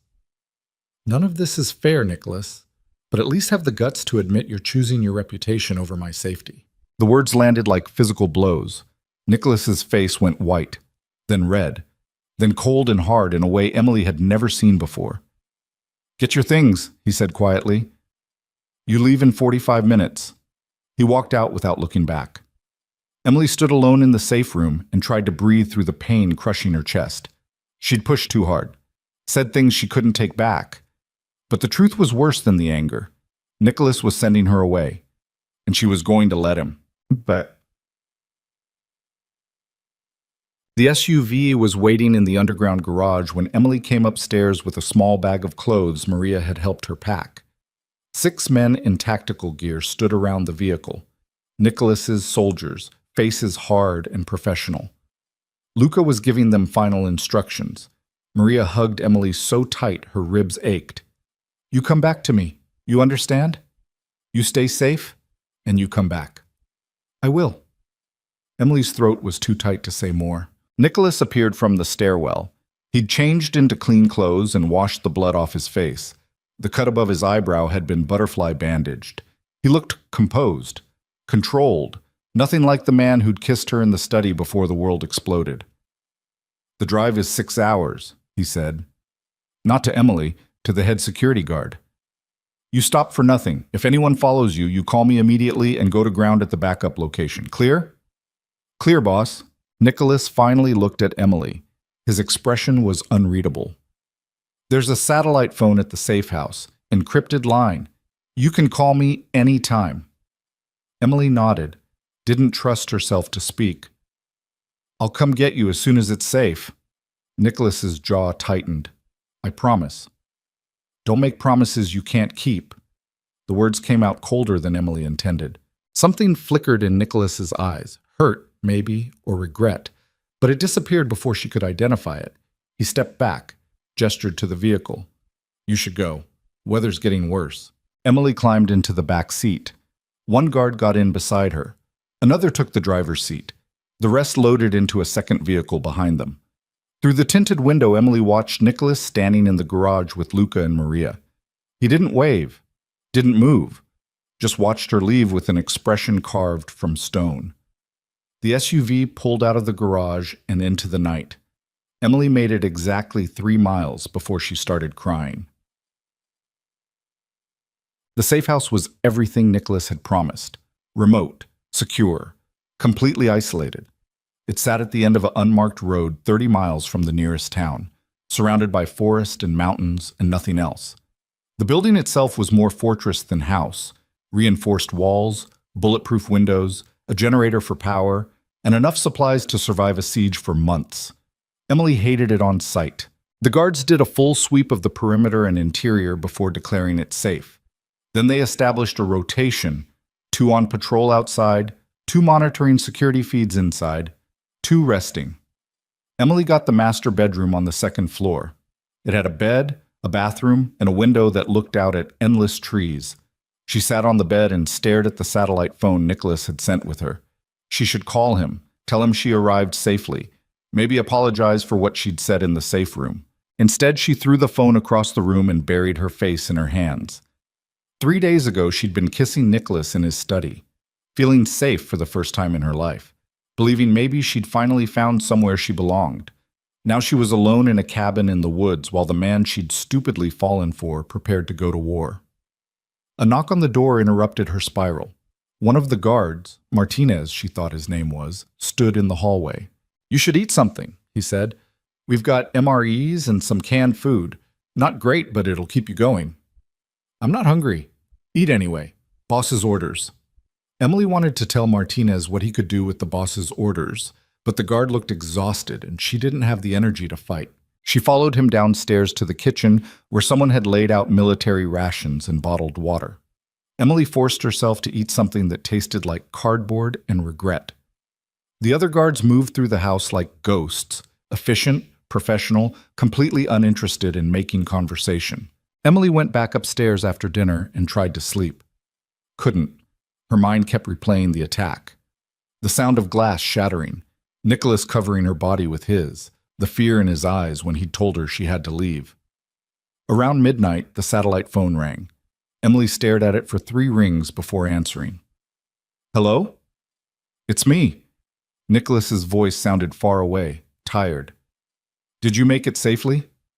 "Yes." "Good." "That's good?" Silence. "How's the safe house?" "It's fine." More silence. Emily could hear wind on Nicholas's end of the line. He was outside somewhere. "I'm sorry," he finally said, "for sending you away. For everything I said in the safe room. You were right. About all of it." Emily's throat went tight. "Nicholas," Let me finish, please. He took a breath. I built my empire because I was terrified of being powerless again, of being that kid in Brooklyn who couldn't protect his mother or himself. Every deal I made, every alliance I formed, every enemy I destroyed, it was all about control, about making sure I'd never be vulnerable again. I understand, but then you showed up and destroyed all of it. Nicholas's voice cracked slightly. You made me feel things I'd buried for years, made me care about someone more than I cared about staying safe. And when those bullets came through that window, I realized something. My empire doesn't mean anything if you're not in it. This house is just a building. My reputation is just words. But you... He stopped. You're real. And I almost lost you because I was too afraid to choose you over everything else I've built. Tears were streaming down Emily's face now. What are you saying? I'm saying I made the wrong call. I should have left with you, should have put you first instead of my pride. Nicholas's voice dropped to barely a whisper. I'm saying I love you, Emily Turner, and as soon as I end this war, I'm coming to get you, and I'm never letting you go again. Emily couldn't speak, couldn't breathe. The words she'd wanted to hear but never thought she'd actually get. Say something, Nicholas said. Please. I love you too. The confession poured out of her. I love you, and I'm terrified, and I don't know how to do this. We'll figure it out together. I promise. You said not to make promises you can't keep. This one I can keep. Nicholas sounded more certain than Emily had ever heard him. I'm ending this. Richard, Alessandro, all of it. And then I'm bringing you home. They talked for another hour. About nothing. About everything. About the future they might have if they both survived the present. When they finally hung up, Emily felt lighter than she had in days. She should have known it wouldn't last. The attack came at dawn. Emily woke to gunfire and shouting. She rolled out of bed and hit the floor as her bedroom window exploded inward. Glass rained down. Someone was screaming downstairs. Martinez burst through her door, weapon drawn. Stay down! We've got multiple hostiles breaching the perimeter! His head snapped back. Blood sprayed across the wall. He collapsed. Emily screamed. More gunfire. Closer now. The other guards were fighting back, but they were outnumbered. Emily could hear boots pounding up the stairs. She scrambled backward into the bathroom and locked the door. Her hand shook so badly she could barely turn the deadbolt. The satellite phone was still downstairs. She had no way to call for help. Someone kicked the bedroom door open. Footsteps. Coming closer. Emily Turner. The voice was familiar. Wrong. Come out. This will be easier if you cooperate. Richard. Richard Caldwell was here. In the safe house that was supposed to be secret, secure. How did you find me? Emily's voice came out high and thin. I've known where you were since the moment you left the mansion. Richard sounded pleased with himself. Did you really think Nicholas Grimaldiro was the only one with connections? I've been planning this for weeks, sweetheart. Every move, every contingency. You were never safe. He kicked the bathroom door. It shuddered, but held. Here's what's going to happen, Richard continued. You're going to open this door and come with me quietly. If you do, I might let some of Nicholas's men live. If you don't, I'm going to kill every single person in this house and drag you out by your hair. Your choice. Emily looked around the bathroom for a weapon, found nothing but towels and toiletries. The window was too small to climb through. She was trapped. 10 seconds, Richard said. 9. 8. Emily's mind raced. If she gave herself up, Richard won. If she fought, she died. Either way, Nicholas would blame himself. Would tear the world apart trying to find her, unless she could warn him first. Okay, Emily shouted. Okay, I'm coming out. Just don't hurt anyone else. Smart girl. Emily took a breath, said a prayer to no one in particular.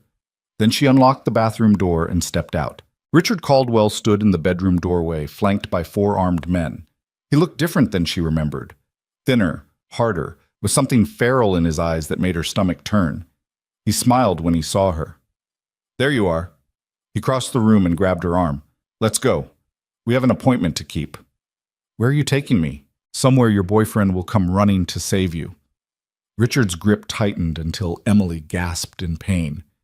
And when he does, Alessandro Bianchi is going to be waiting with a bullet that has Nicholas Grimaldiro's name on it. Emily's blood went cold. This is a trap. Obviously, you're the bait. Richard dragged her toward the stairs. Nicholas thinks he's so smart, so careful, but he has one fatal weakness, you. And now that weakness is going to destroy him. They hauled Emily downstairs and out into the snow. 3 of Nicholas's guards were dead. The other 3 were zip-tied and kneeling in the snow, bleeding. Richard shoved Emily toward a waiting vehicle. Get in! Emily got in because there was no other choice. Richard climbed in beside her. The door slammed shut. The vehicle pulled away from the safe house, leaving death and wreckage behind. Through the window, Emily watched the forest disappear, watched her last chance of escape vanish into the trees.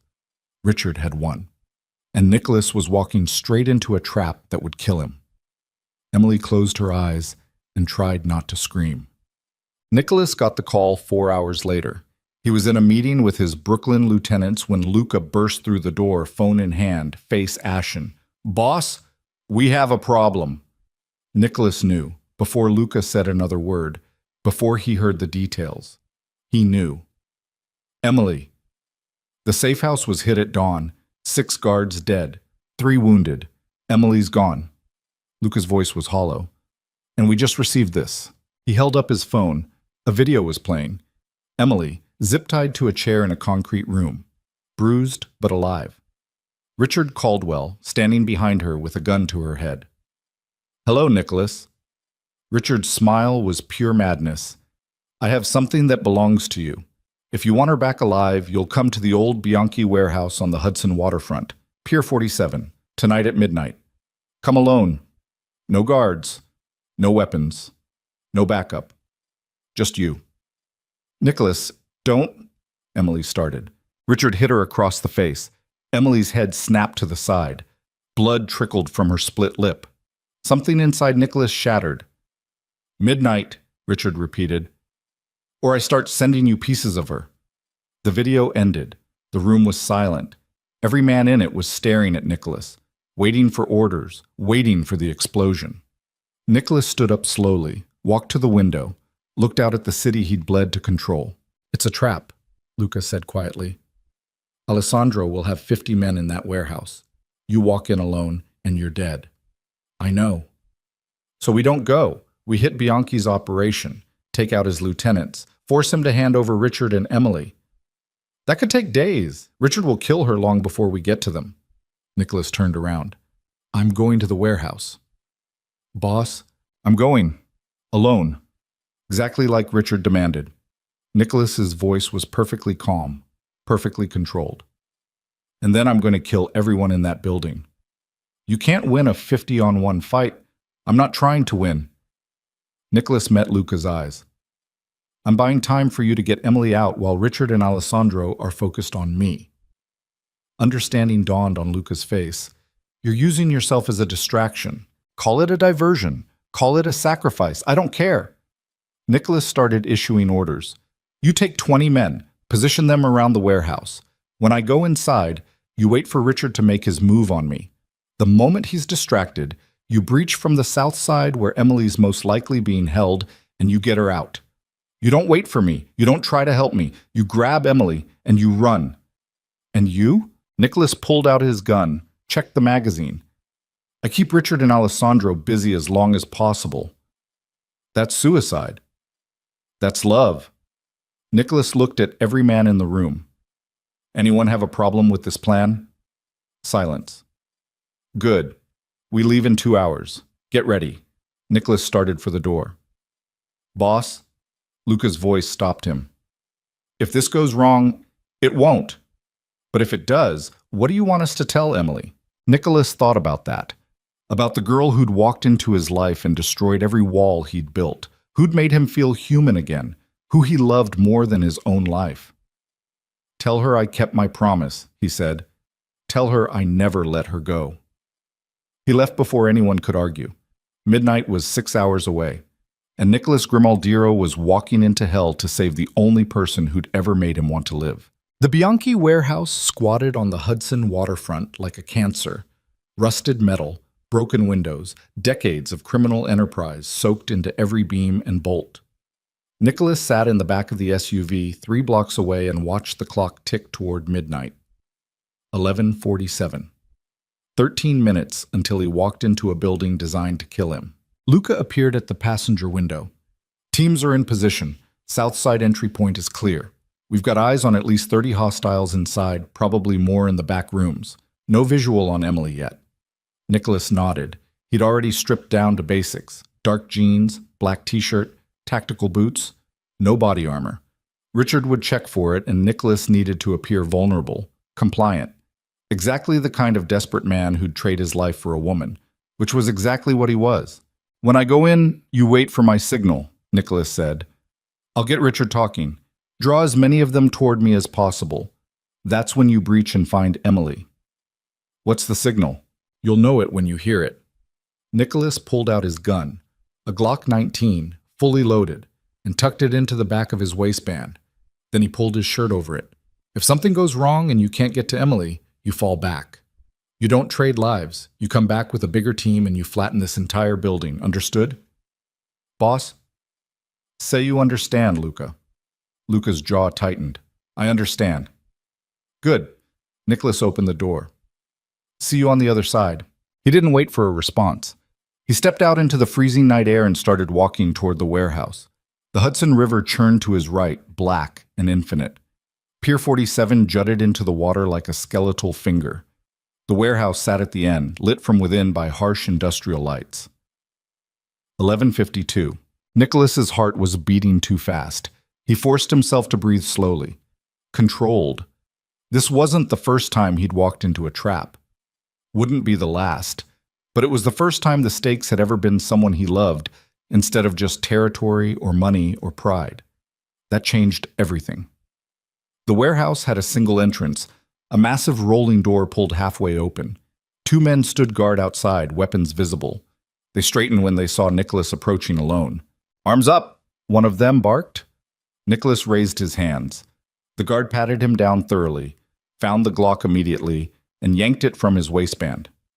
"Anything else?" "No." "He's clean," the guard called over his shoulder. Then to Nicholas, "Inside. Walk straight. Don't turn around. Don't try anything stupid." Nicholas walked through the opening into hell. The warehouse interior was vast and gutted. Support columns marched in rows toward the back. Old machinery rusted in corners, and everywhere were Bianchi's soldiers. They lined the walls, stood on the catwalk overhead, blocked every exit. Nicholas counted 43 visible hostiles and assumed at least a dozen more hidden in the shadows. 55-1. Even for him, those were bad odds. In the center of the space, Richard Caldwell stood beside a support column. Emily was zip-tied to a chair next to him, her face bruised and swollen. She looked up when Nicholas entered, and something broke in her expression. "Nicholas, no," she started. Richard backhanded her. "Quiet." White-hot rage exploded through Nicholas's chest. Every instinct screamed at him to charge forward and rip Richard's throat out with his bare hands. He stayed frozen in place through sheer force of will. "Let her go," Nicholas said. His voice echoed through the warehouse. "I'm here. You have what you wanted. Release her." "Oh, I don't think so." Richard smiled. "See? Emily is my insurance policy.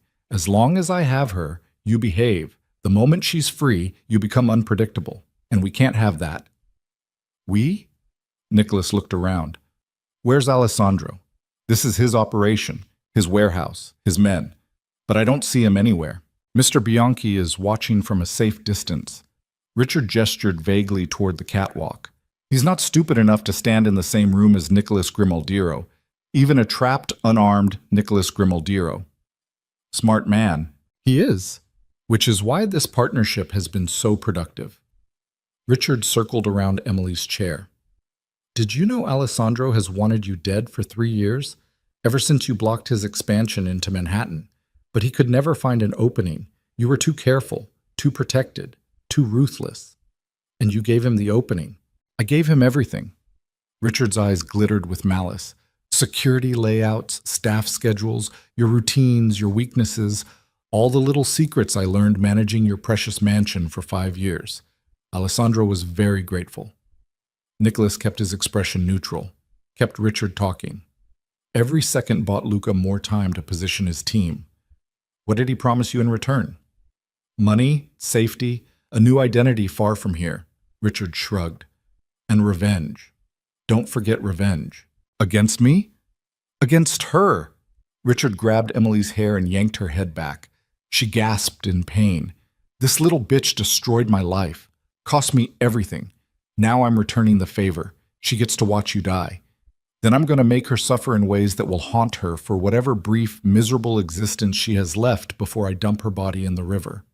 Emily's eyes met Nicholas's. Despite the fear, despite the bruises, there was fury in her gaze. Fight. She wasn't broken yet. Nicholas felt something settle in his chest. Clarity. Purpose. He was going to kill every person in this warehouse. You made one mistake, Richard, Nicholas said quietly. What's that? You assumed I came here to surrender. Nicholas smiled. It was the smile that had terrified rivals and enemies for a decade. I came here to burn your world down. He moved. Fast. Faster than anyone expected from an unarmed man in the center of a kill box. Nicholas grabbed the nearest guard's weapon, a semi-automatic rifle, and drove his elbow into the man's throat. The guard went down choking. Nicholas spun and fired 3 rounds into the soldiers closest to Emily. Chaos erupted. Gunfire exploded from every direction. Nicholas dove behind a support column as bullets chewed apart the concrete where he'd been standing. He could hear Richard screaming orders, could hear Emily shouting something he couldn't make out over the gunfire. This was the signal. Luca would be moving now. Breaching from the south side, finding Emily, getting her out. Nicholas just had to keep everyone's attention on him. He leaned out and fired. Dropped 2 more soldiers. Pulled back as return fire shredded his cover. The rifle was almost empty. He checked the magazine, 3 rounds left, and looked for another weapon. A guard rushed his position. Nicholas shot him twice and took his pistol. Now he had options. Kill him! Richard's voice, high and panicked. What are you waiting for? Kill him now! More soldiers advanced. Nicholas counted 8 converging on his position from 3 sides. He fired methodically, 1 shot per target, center mass, no wasted ammunition. 4 went down. The others scattered. Then something punched Nicholas in the shoulder. He stumbled, looked down. Blood was spreading across his shirt from a bullet wound just below his collarbone. Not fatal. Not yet. But it hurt like hell, and his left arm was already going numb. Nicholas switched the pistol to his right hand and kept moving. Couldn't stay in one place. Had to keep them guessing. He ran for the next support column as gunfire tracked him. Made it. Barely. His shoulder was on fire. Blood was soaking through his shirt. He could feel it running down his ribs. Keep moving. Keep fighting. Buy Luca more time. Nicholas reloaded with his last magazine and did a quick count. Maybe 30 soldiers left standing. Still too many. But better than 55. From somewhere across the warehouse came the sound of an explosion. Luca's breach charge. The south wall blew inward in a cloud of smoke and debris. Luca's team poured through the opening, 20 men in tactical gear moving like a surgical strike team. They engaged the soldiers near Emily's position immediately. Richard realized what was happening. The girl! Protect the girl! Don't let them... Too late. One of Luca's men reached Emily, cut her zip ties, and hauled her to her feet. She fought him for a second, trying to look back toward Nicholas, then seemed to understand and let herself be dragged toward the breach point. No! Richard pulled a pistol and aimed at Emily's retreating form. Nicholas didn't think, just reacted. He stepped out from cover and fired. The bullet caught Richard in the shoulder and spun him around. The house manager's shot went wild, punching a hole in the ceiling. Every gun in the warehouse turned toward Nicholas. He dove for cover as the world exploded. Bullets tore through everything. The support column he'd been using disintegrated. Metal fragments and concrete dust filled the air. Nicholas's ears rang, his vision blurred. He was pinned down, completely exposed, and running out of ammunition. This was how it ended. Nicholas checked his pistol. 2 rounds left. From the breach point, he heard Luca shouting, "Boss, fall back! We've got Emily! Get out of there!" Nicholas couldn't fall back. There was nowhere to go. 30 soldiers between him and the exit. No cover, no backup. Just 2 bullets and a lot of very angry men. He looked across the warehouse. Through the smoke and chaos, he could see Emily fighting against Luca's grip, trying to run back toward Nicholas. Luca was physically restraining her, dragging her toward safety. Their eyes met across the impossible distance. Nicholas smiled, mouthed 3 words. I love you. Then he stood up and charged. Emily screamed Nicholas's name until her throat bled. She watched him rise from behind the column, covered in blood, barely able to lift his left arm, moving like every step cost him, and start firing. He dropped 3 soldiers before they even realized he was coming, dropped 2 more before his gun clicked empty. Then he just kept running, straight into the heart of Bianchi's remaining forces. No! Emily tore free from the guard holding her and started running back. Nicholas! Luca caught her around the waist and lifted her off her feet. We have to go, now! Let me go, he's going to die. He's buying us time, don't waste it. Luca was dragging her toward the breach. Move, move. Emily couldn't stop watching, couldn't look away. Nicholas reached the first soldier and took him down with a brutal combination. Elbow to the face, knee to the gut, hands twisting until the man's neck snapped. He grabbed the falling soldier's weapon and used it to club another guard, fired point blank into a third. He was magnificent, terrifying, dying. Blood poured from his shoulder wound. His movements were getting slower, sloppier. There were too many of them. No matter how many he dropped, more closed in. A bullet caught Nicholas in the leg. He went down hard, tried to stand, couldn't. Emily's world stopped. Nicholas! She was still screaming his name when Luca shoved her through the breach into the freezing night air. Snow was falling. The Hudson churned nearby. Somewhere in the distance, sirens were wailing. Luca's team formed a protective circle around her, started moving toward the vehicles parked 2 blocks away. Emily fought every step. We have to go back. We have to help him. He gave us an order. I don't care about orders. Emily's voice cracked. I'm not leaving him to die. He knew what he was doing. Then he was wrong. Emily stopped fighting, went completely still. You want me to be the reason Nicholas Grimaldero died? You want me to live with that? Luca stared at her. His expression was anguished, torn. Emily pressed her advantage. Give me a weapon, right now, or I'm running back in there without one. Emily. Now, Luca. The second-in-command made a decision. He pulled a pistol from his belt and handed it to her. Stay behind me. Don't do anything stupid. And if I say run, you run.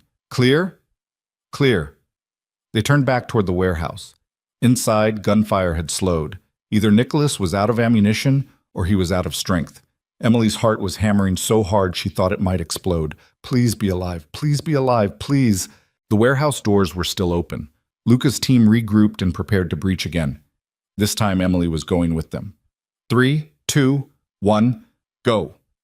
They poured back through the opening. The scene inside was carnage, bodies everywhere, blood pooling on the concrete, the smell of gunpowder and death thick in the air. And in the center of it all, Nicholas knelt on the ground surrounded by 5 remaining soldiers. Blood covered him. His shoulder was destroyed, his leg barely holding him up, but his eyes were still defiant, still fighting. Richard Caldwell stood in front of him with a gun pressed to Nicholas's forehead. Drop your weapons, Richard shouted at Luca's team. Drop them now or I paint the floor with his brains. Luca's men froze. Weapons still raised, but fingers off triggers. Emily stepped forward before anyone could stop her. Let him go, Richard.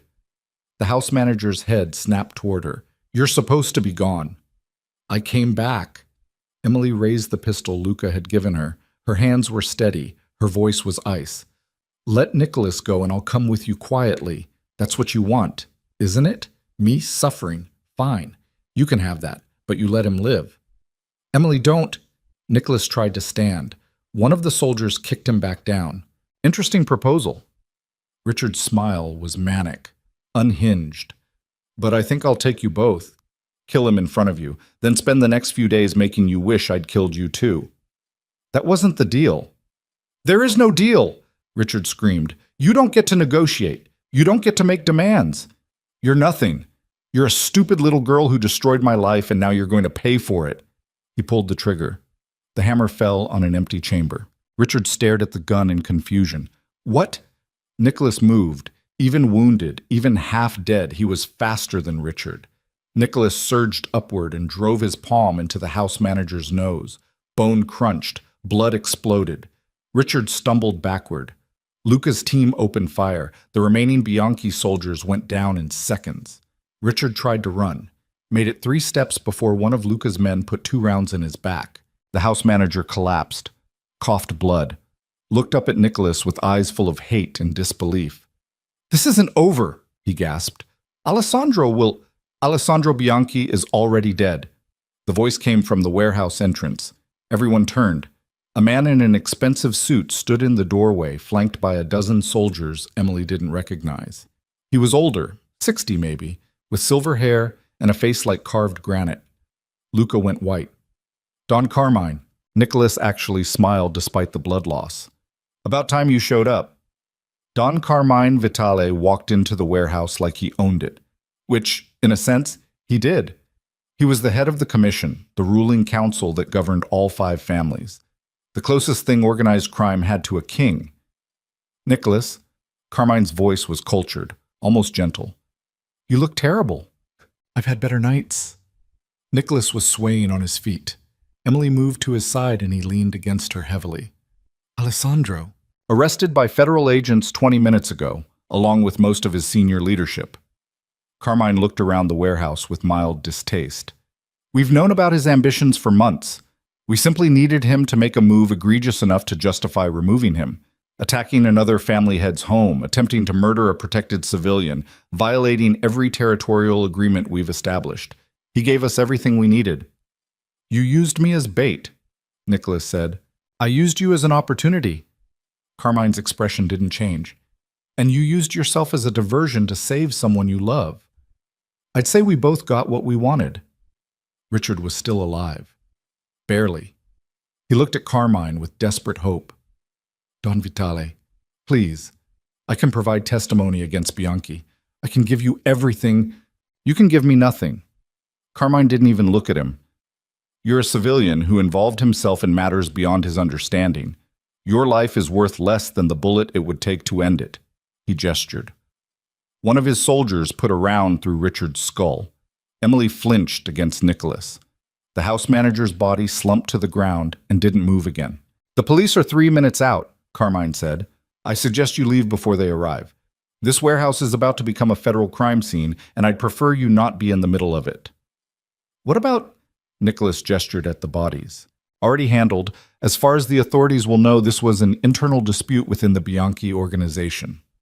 Gang violence. Nothing to do with you or Miss Turner." Carmine's eyes shifted to Emily. "Speaking of whom, you must be the young woman worth destroying an empire over." Emily didn't know what to say to that. Carmine smiled faintly. "Take care of him, Miss Turner. Nicholas Grimaldiro is one of the last honorable men in this business. We need him." He turned and walked out. His soldiers followed. Within seconds, they'd vanished into the night like ghosts. Emily looked at Nicholas. "What just happened?" "Carmine is the most dangerous man in New York." Nicholas's voice was fading. "He doesn't take sides. He just removes problems. Alessandro became a problem, so Carmine removed him." "And you?" "I'm useful. For now." Nicholas's leg gave out. He would have fallen if Emily and Luca hadn't caught him. "We should go. Before the police show up and start asking questions I can't answer." Luca was already on his radio calling for their vehicles. 2 SUVs pulled up outside the warehouse moments later. They got Nicholas into the back of one while Luca's team secured the perimeter. Emily climbed in beside him. Nicholas was fading fast. Too much blood loss, too much damage.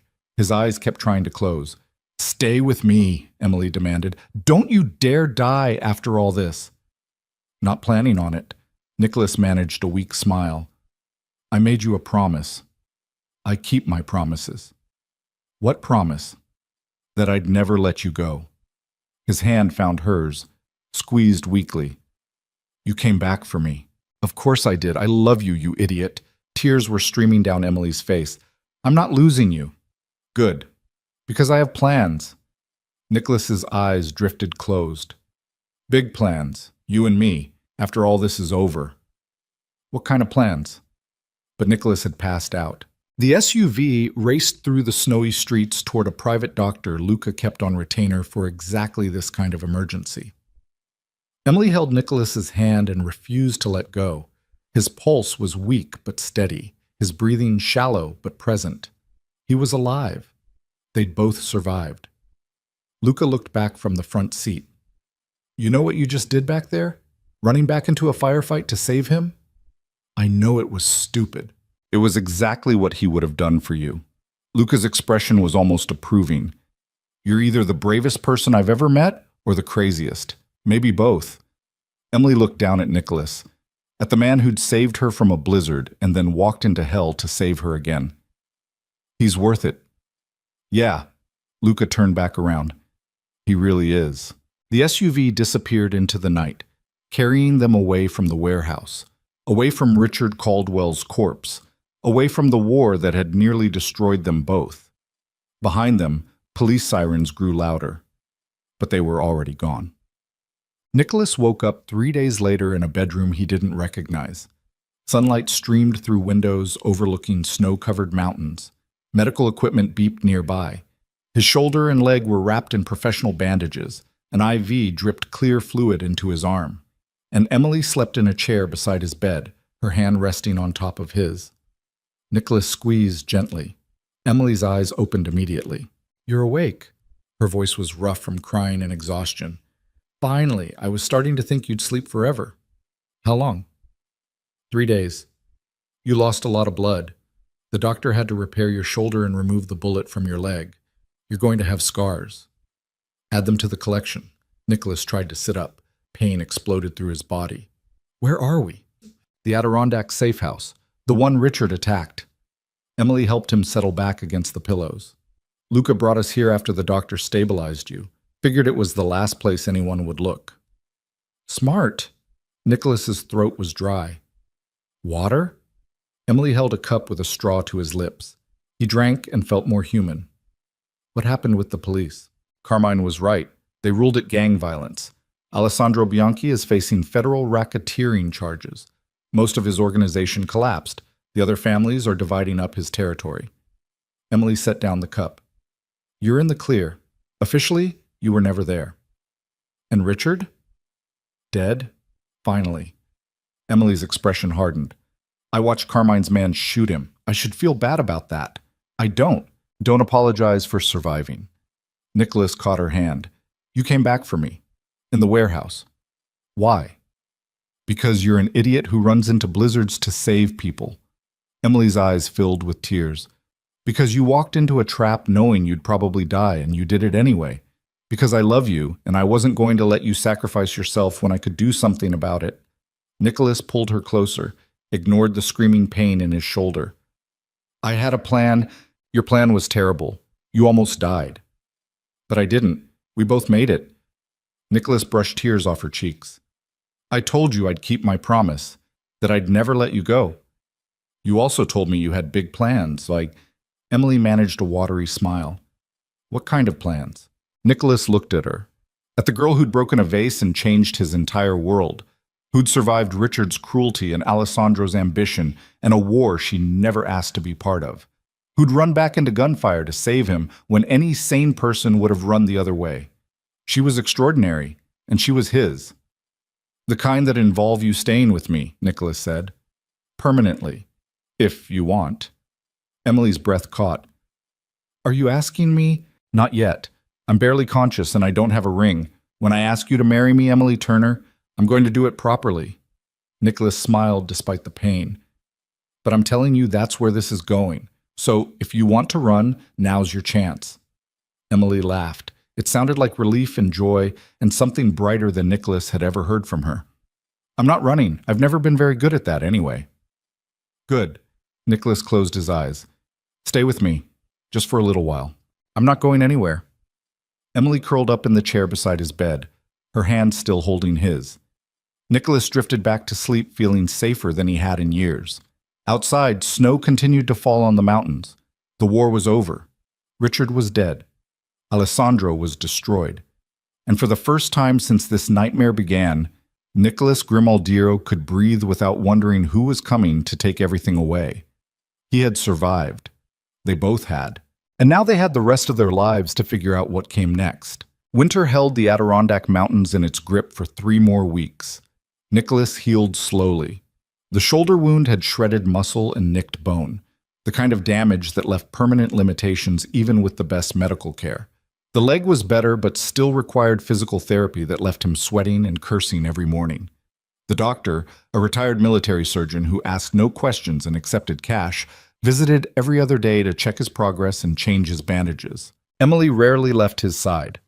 She brought him meals Maria sent up from the city in insulated containers, read to him when the pain was too bad to sleep, helped him through the excruciating process of relearning how to walk without limping. And at night, when the nightmares came, replays of gunfire and Richard's face and Emily tied to that chair, she held him until the shaking stopped. They didn't talk about the future. Not yet. The present was hard enough. Luca visited on the 10th day with news from the city.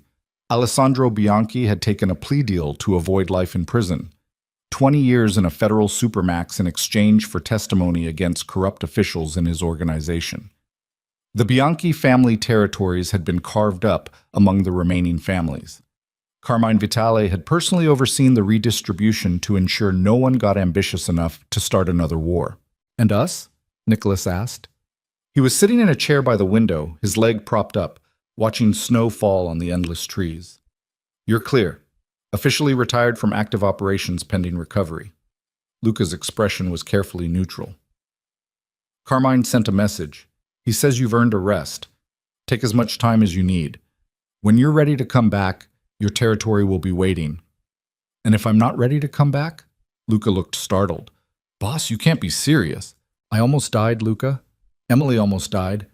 How many more times do we tempt fate before it stops being generous?" Nicholas shifted in the chair, wincing at the pain that shot through his shoulder. "I built an empire because I thought it would make me powerful, safe, untouchable. And all it did was paint a target on the back of the one person who actually matters to me." "So what are you saying?" "I'm saying I don't know yet." Nicholas looked at Emily, who was reading on the couch across the room.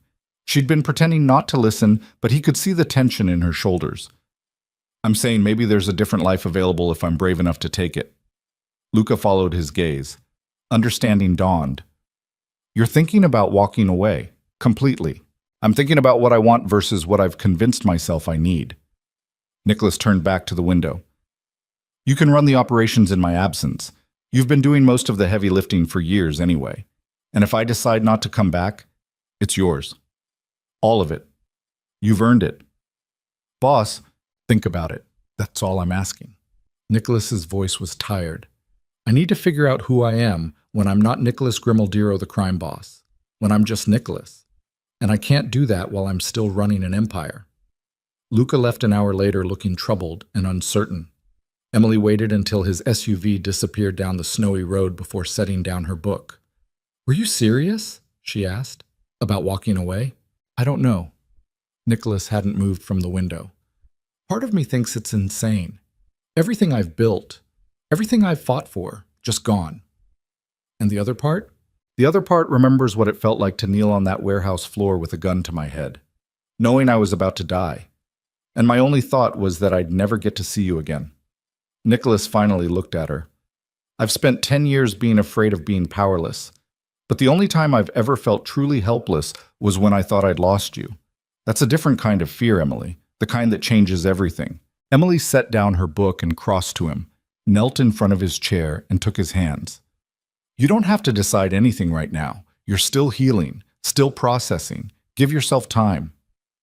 "What if I walk away and regret it? What if I become one of those men who had power and gave it up and spent the rest of his life wishing he could get it back?" "Then you'll have that regret. But you'll be alive to feel it, and you'll have me." Emily squeezed his hands. "I can't tell you what to do, Nicholas. This has to be your choice. But I can tell you that I don't need you to be a crime boss. I don't need the mansion or the empire or any of it. I just need you, whatever version of you that is." Nicholas pulled her up into his lap, ignoring the protest from his injured leg, held her close and breathed in the scent of her hair, something floral and clean that had become the only thing that calmed him when the nightmares got bad. "I love you," he said into her shoulder. That's the only thing I'm sure of anymore. Then start there, Emily whispered back. Everything else we can figure out together. They sat like that for a long time while the snow continued to fall, and the future remained uncertain and terrifying and somehow full of possibility anyway. Spring came to the mountains 6 weeks later. Nicholas could walk without limping by then, could lift his left arm almost to shoulder height. The scars were thick and pink and ugly, but functional. The nightmares had faded from every night to once or twice a week. He was healing, slowly, imperfectly, but healing. Emily had started taking online classes again, business management courses through her community college. She worked on assignments at the kitchen table while Nicholas did physical therapy exercises in the living room. Sometimes Maria visited and cooked elaborate meals that filled the safe house with warmth and the kind of casual domesticity Nicholas had never experienced before. It was the most normal he'd ever felt, and it terrified him. On the first truly warm day of the year, Nicholas found Emily sitting on the back porch watching the forest come alive with green. She had her laptop open but wasn't working, just staring at the trees with an expression he couldn't read. "What are you thinking about?" he asked, easing into the chair beside her. "My mom." Emily didn't look at him. "She died when I was 7, cancer. I don't remember much about her except that she used to say home wasn't a place. It was a feeling, a sense that you belonged somewhere with someone." Sounds wise. I never understood what she meant until now. Emily finally turned to him. "I've lived in 23 different places since she died. Foster homes, group homes, shelters, apartments. None of them ever felt like home. They were just buildings I existed in while I waited for the next disaster. And now? Now I'm in a safe house in the middle of nowhere with a man who runs a criminal empire, and I feel more at home than I ever have in my life." Emily laughed softly. "That's probably not healthy." "Probably not." Nicholas reached for her hand. "But I know what you mean. I've lived in the mansion for 10 years, and it never felt like anything except a symbol of what I'd accomplished. A monument to my own ego. But when you were there, when you brought me coffee and decorated for Christmas and called me out for being scared, it became something else. Something I actually cared about losing."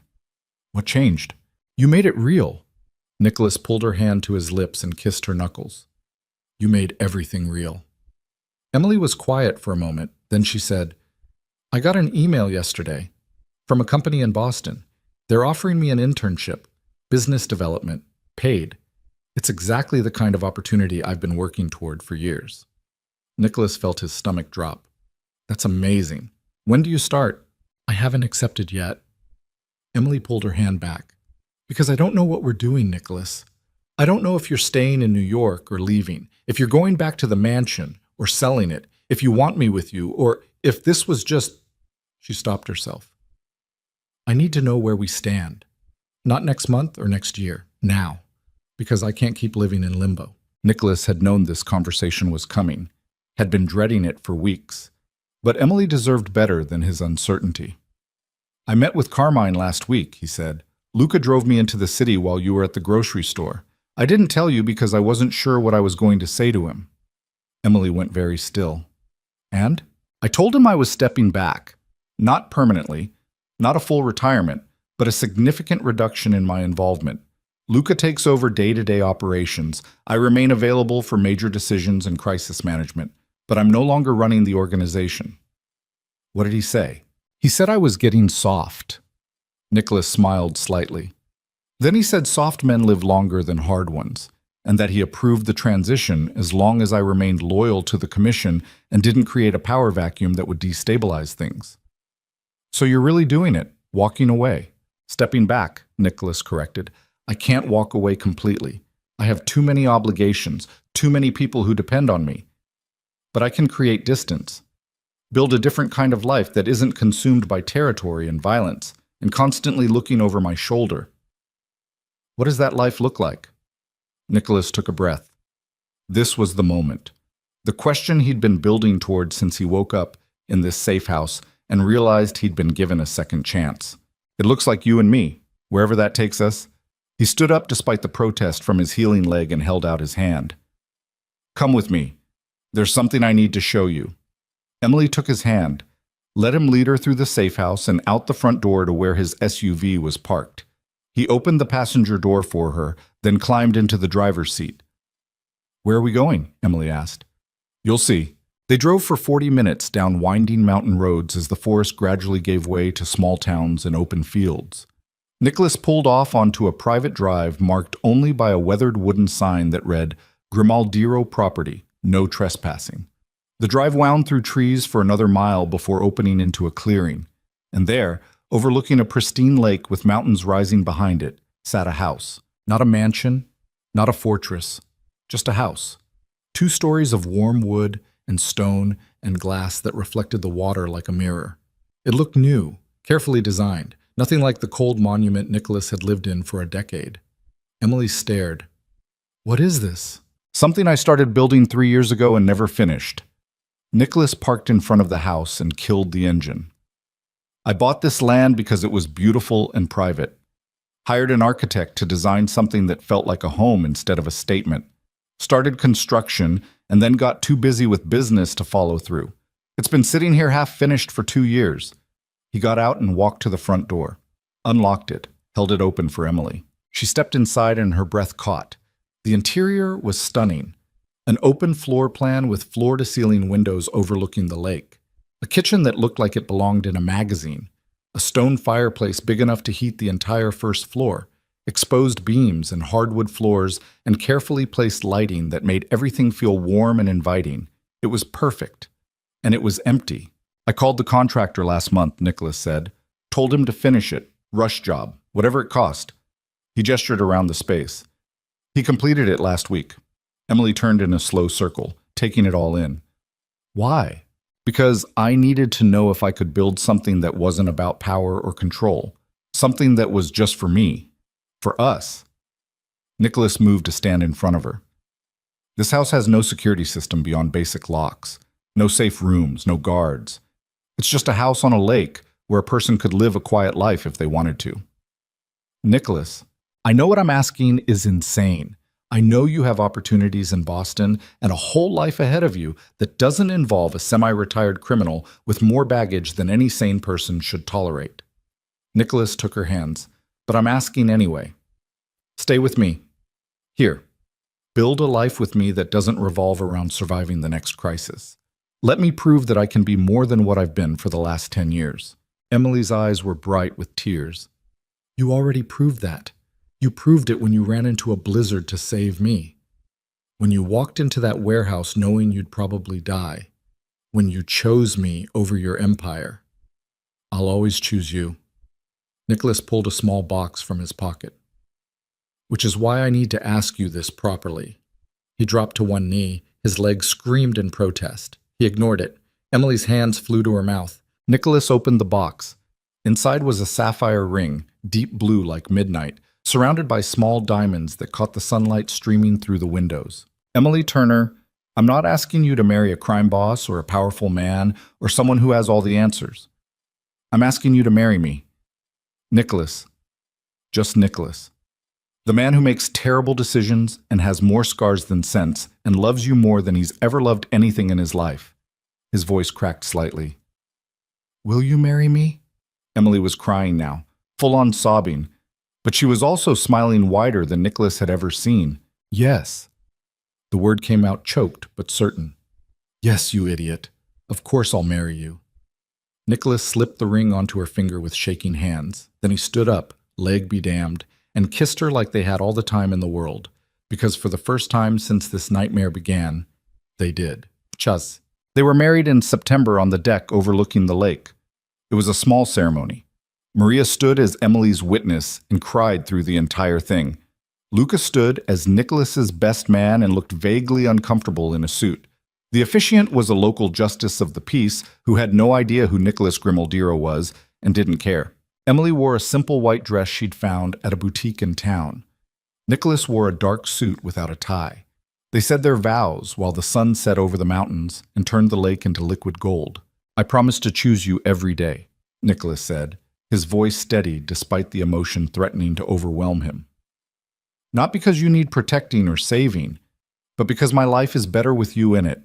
Because you make me want to be more than I was. Because loving you is the bravest thing I've ever done." Emily's vows were simpler. I promise to stay, through the nightmares and the scars and whatever comes next. Because you're worth staying for. Because we're worth fighting for. Because I'm not afraid of your past or your world as long as I get to be part of your future. They exchanged rings, kissed while Maria applauded, and Luca tried not to look emotional. The reception was dinner at the house, just the four of them and enough food to feed 20. Maria had cooked for 3 days straight. They ate and drank wine and told stories about the mansion and Richard's tyranny and the night everything changed. To surviving, Luca said, raising his glass, and to being stupid enough to run back into a firefight for someone you love. To being stupid, Nicholas agreed, looking at Emily, and to second chances. They clinked glasses and drank while the moon rose over the lake and the first stars appeared. Later, after Maria and Luca had driven back to the city and the house was quiet, Nicholas and Emily stood on the deck wrapped in each other's arms. "Do you regret it?" Emily asked quietly. "Giving up the empire?" "I didn't give it up. I just stopped letting it consume me." Nicholas kissed the top of her head. "Luca runs operations. I consult when needed. It's enough, more than enough. And when you get bored of playing house by the lake, then we'll figure something out together." Nicholas turned her to face him. "This isn't retirement, Emily. It's a different kind of life. One where I'm not constantly waiting for the next attack. Where I can actually build something that lasts. With you." Emily touched his face, traced the scar above his eyebrow from the night the bullet shattered his study window. "I love you, Nicholas Grimaldiro." "I love you, Emily Grimaldiro." He tested the name, liked how it sounded. Has a nice ring to it. Terrible pun. "You married me anyway." "Biggest mistake of my life." But Emily was smiling as she said it. They went inside as the temperature dropped, built a fire in the massive fireplace, and sat together on the couch watching the flames dance. Outside, the lake was dark and peaceful. No guards. No security system. No enemies plotting their destruction. Just two people who'd survived hell and somehow found their way to something that felt like home. 1 year later, Emily stood in the mansion's front entryway and marveled at how different everything looked. The space where the Medici vase had shattered was still there. Same marble floor, same grand staircase, but it felt warmer now. Less like a museum and more like a place where people actually lived. Christmas decorations hung from the banister, carefully placed by a new decorating team that Emily had personally trained. The smell of Maria's cooking drifted from the kitchen. Voices echoed from the dining room, where the household staff were setting up for Christmas Eve dinner. Nicholas appeared at the top of the stairs, moving easily now. The limp was almost gone.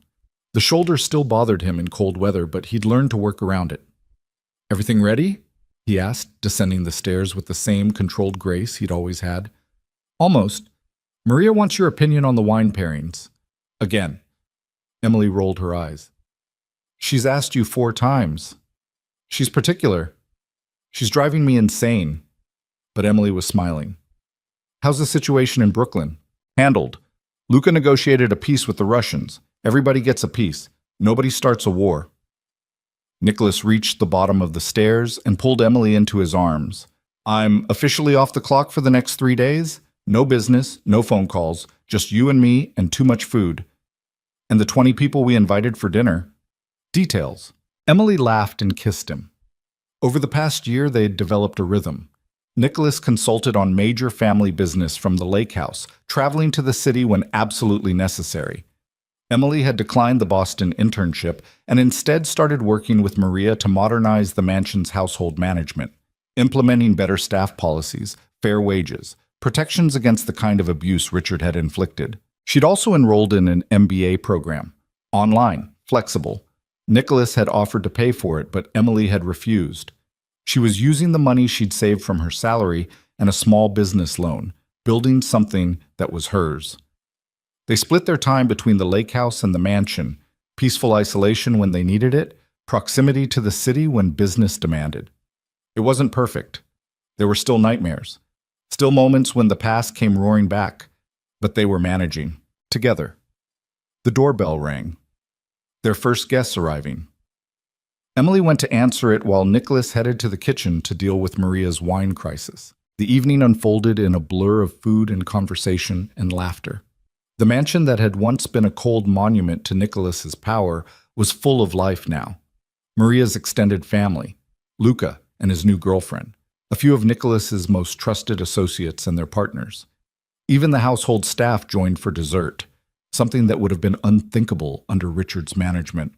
Emily moved through the rooms, making sure everyone had what they needed, caught Nicholas watching her from across the dining room with an expression that still made her breath catch. He'd been doing that more lately, looking at her like he was memorizing her face, like he still couldn't quite believe she was real. Around midnight, after most of the guests had left and the staff had retreated to their quarters, Emily found Nicholas in his study. He was standing by the windows that had been replaced after the attack, bulletproof glass now, a concession to reality, staring out at the snowy grounds. "You okay?" Emily asked from the doorway. "I was just thinking about last year." Nicholas turned to face her, about how close we came to losing everything. "But we didn't. Because you refused to give up on me. Because you ran back into that warehouse when any sane person would have kept running." Nicholas crossed to her. "I never thanked you for that, for being brave enough to save me when I was ready to die for you." "You don't need to thank me. We saved each other." Emily took his hands. "That's what this is, Nicholas. We're a team. When one of us is drowning, the other swims out to pull them back. That's the deal. Best deal I ever made." Nicholas pulled something from his pocket, a small, wrapped box. "I have something for you. It's not Christmas yet. Open it anyway." Emily unwrapped the box. Inside was a key, simple, brass, with a tag attached that read Turner Foundation, Boston office. She looked up at Nicholas in confusion. "What is this?" "You turned down the Boston internship for me. I know you said it was your choice, but I also know you sacrificed an opportunity you'd worked years for." Nicholas's expression was careful. "So I made some calls, pulled some strings, set up a foundation in your name dedicated to helping kids aging out of foster care, job training, college scholarships, housing assistance, all the things you needed and never got." Emily's throat closed. "Nicholas, the Boston office opens next month. You'd be the director, full control over hiring and programs and budget. It's yours, Emily, everything you wanted to build, if you want it." "That's too much. It's not enough." Nicholas framed her face with his hands. "You gave up your plans to stay with me. Let me give you new plans. Better ones. Ones where you help hundreds of kids like you were. Where you make a real difference instead of just surviving." Tears streamed down Emily's face. "I don't know what to say." "Say you'll think about it. Say you'll consider splitting your time between here and Boston. I can handle a few extra trips. And we have the lake house for when you need quiet." Nicholas wiped her tears away gently. "I love you, Emily. I want you to have everything you deserve, even if that means sharing you with the world." Emily threw her arms around his neck and held on like he was the only solid thing in a shifting world. "I love you so much. You know that, right?" "I know. You prove it every day just by being here." Nicholas held her close. "So is that a yes?" "It's a yes to thinking about it, a yes to figuring it out together." Emily pulled back to look at him. "And a yes to whatever comes next, as long as you're in it." They kissed while snow drifted past the windows and the grandfather clock in the corner chimed midnight. Christmas Day. A year and a day since Emily had broken a vase and nearly died in a blizzard and met a man who would change her entire world. She'd been so afraid that night, afraid of losing her job, afraid of freezing to death, afraid that she'd never matter to anyone. Now she stood in the same mansion wrapped in the arms of a man who'd gone to war for her, who'd built her a house by a lake and a foundation in Boston, and a life she'd never imagined she could have. Emily Turner, Emily Grimaldiro now, had learned something important in the year since that terrible Christmas Eve. Fear was real. Danger was real. The scars and nightmares and trauma were all real. But so was love. And love was stronger than all of it. "Merry Christmas," Nicholas whispered against her hair. "Merry Christmas," Emily whispered back. Outside, the blizzard from a year ago was just a memory. Inside, warmth and light and laughter filled every corner of the mansion that had almost been Emily's tomb and had instead become her home. They'd survived, both of them, against impossible odds and terrible enemies and their own fears. And now they had the rest of their lives to build something beautiful from the ashes of what had almost destroyed them. Together. Always together. That was the promise, the one that mattered more than any vow or ring or empire. They would choose each other, every day, through whatever storms came next, and this time neither of them would face the cold alone.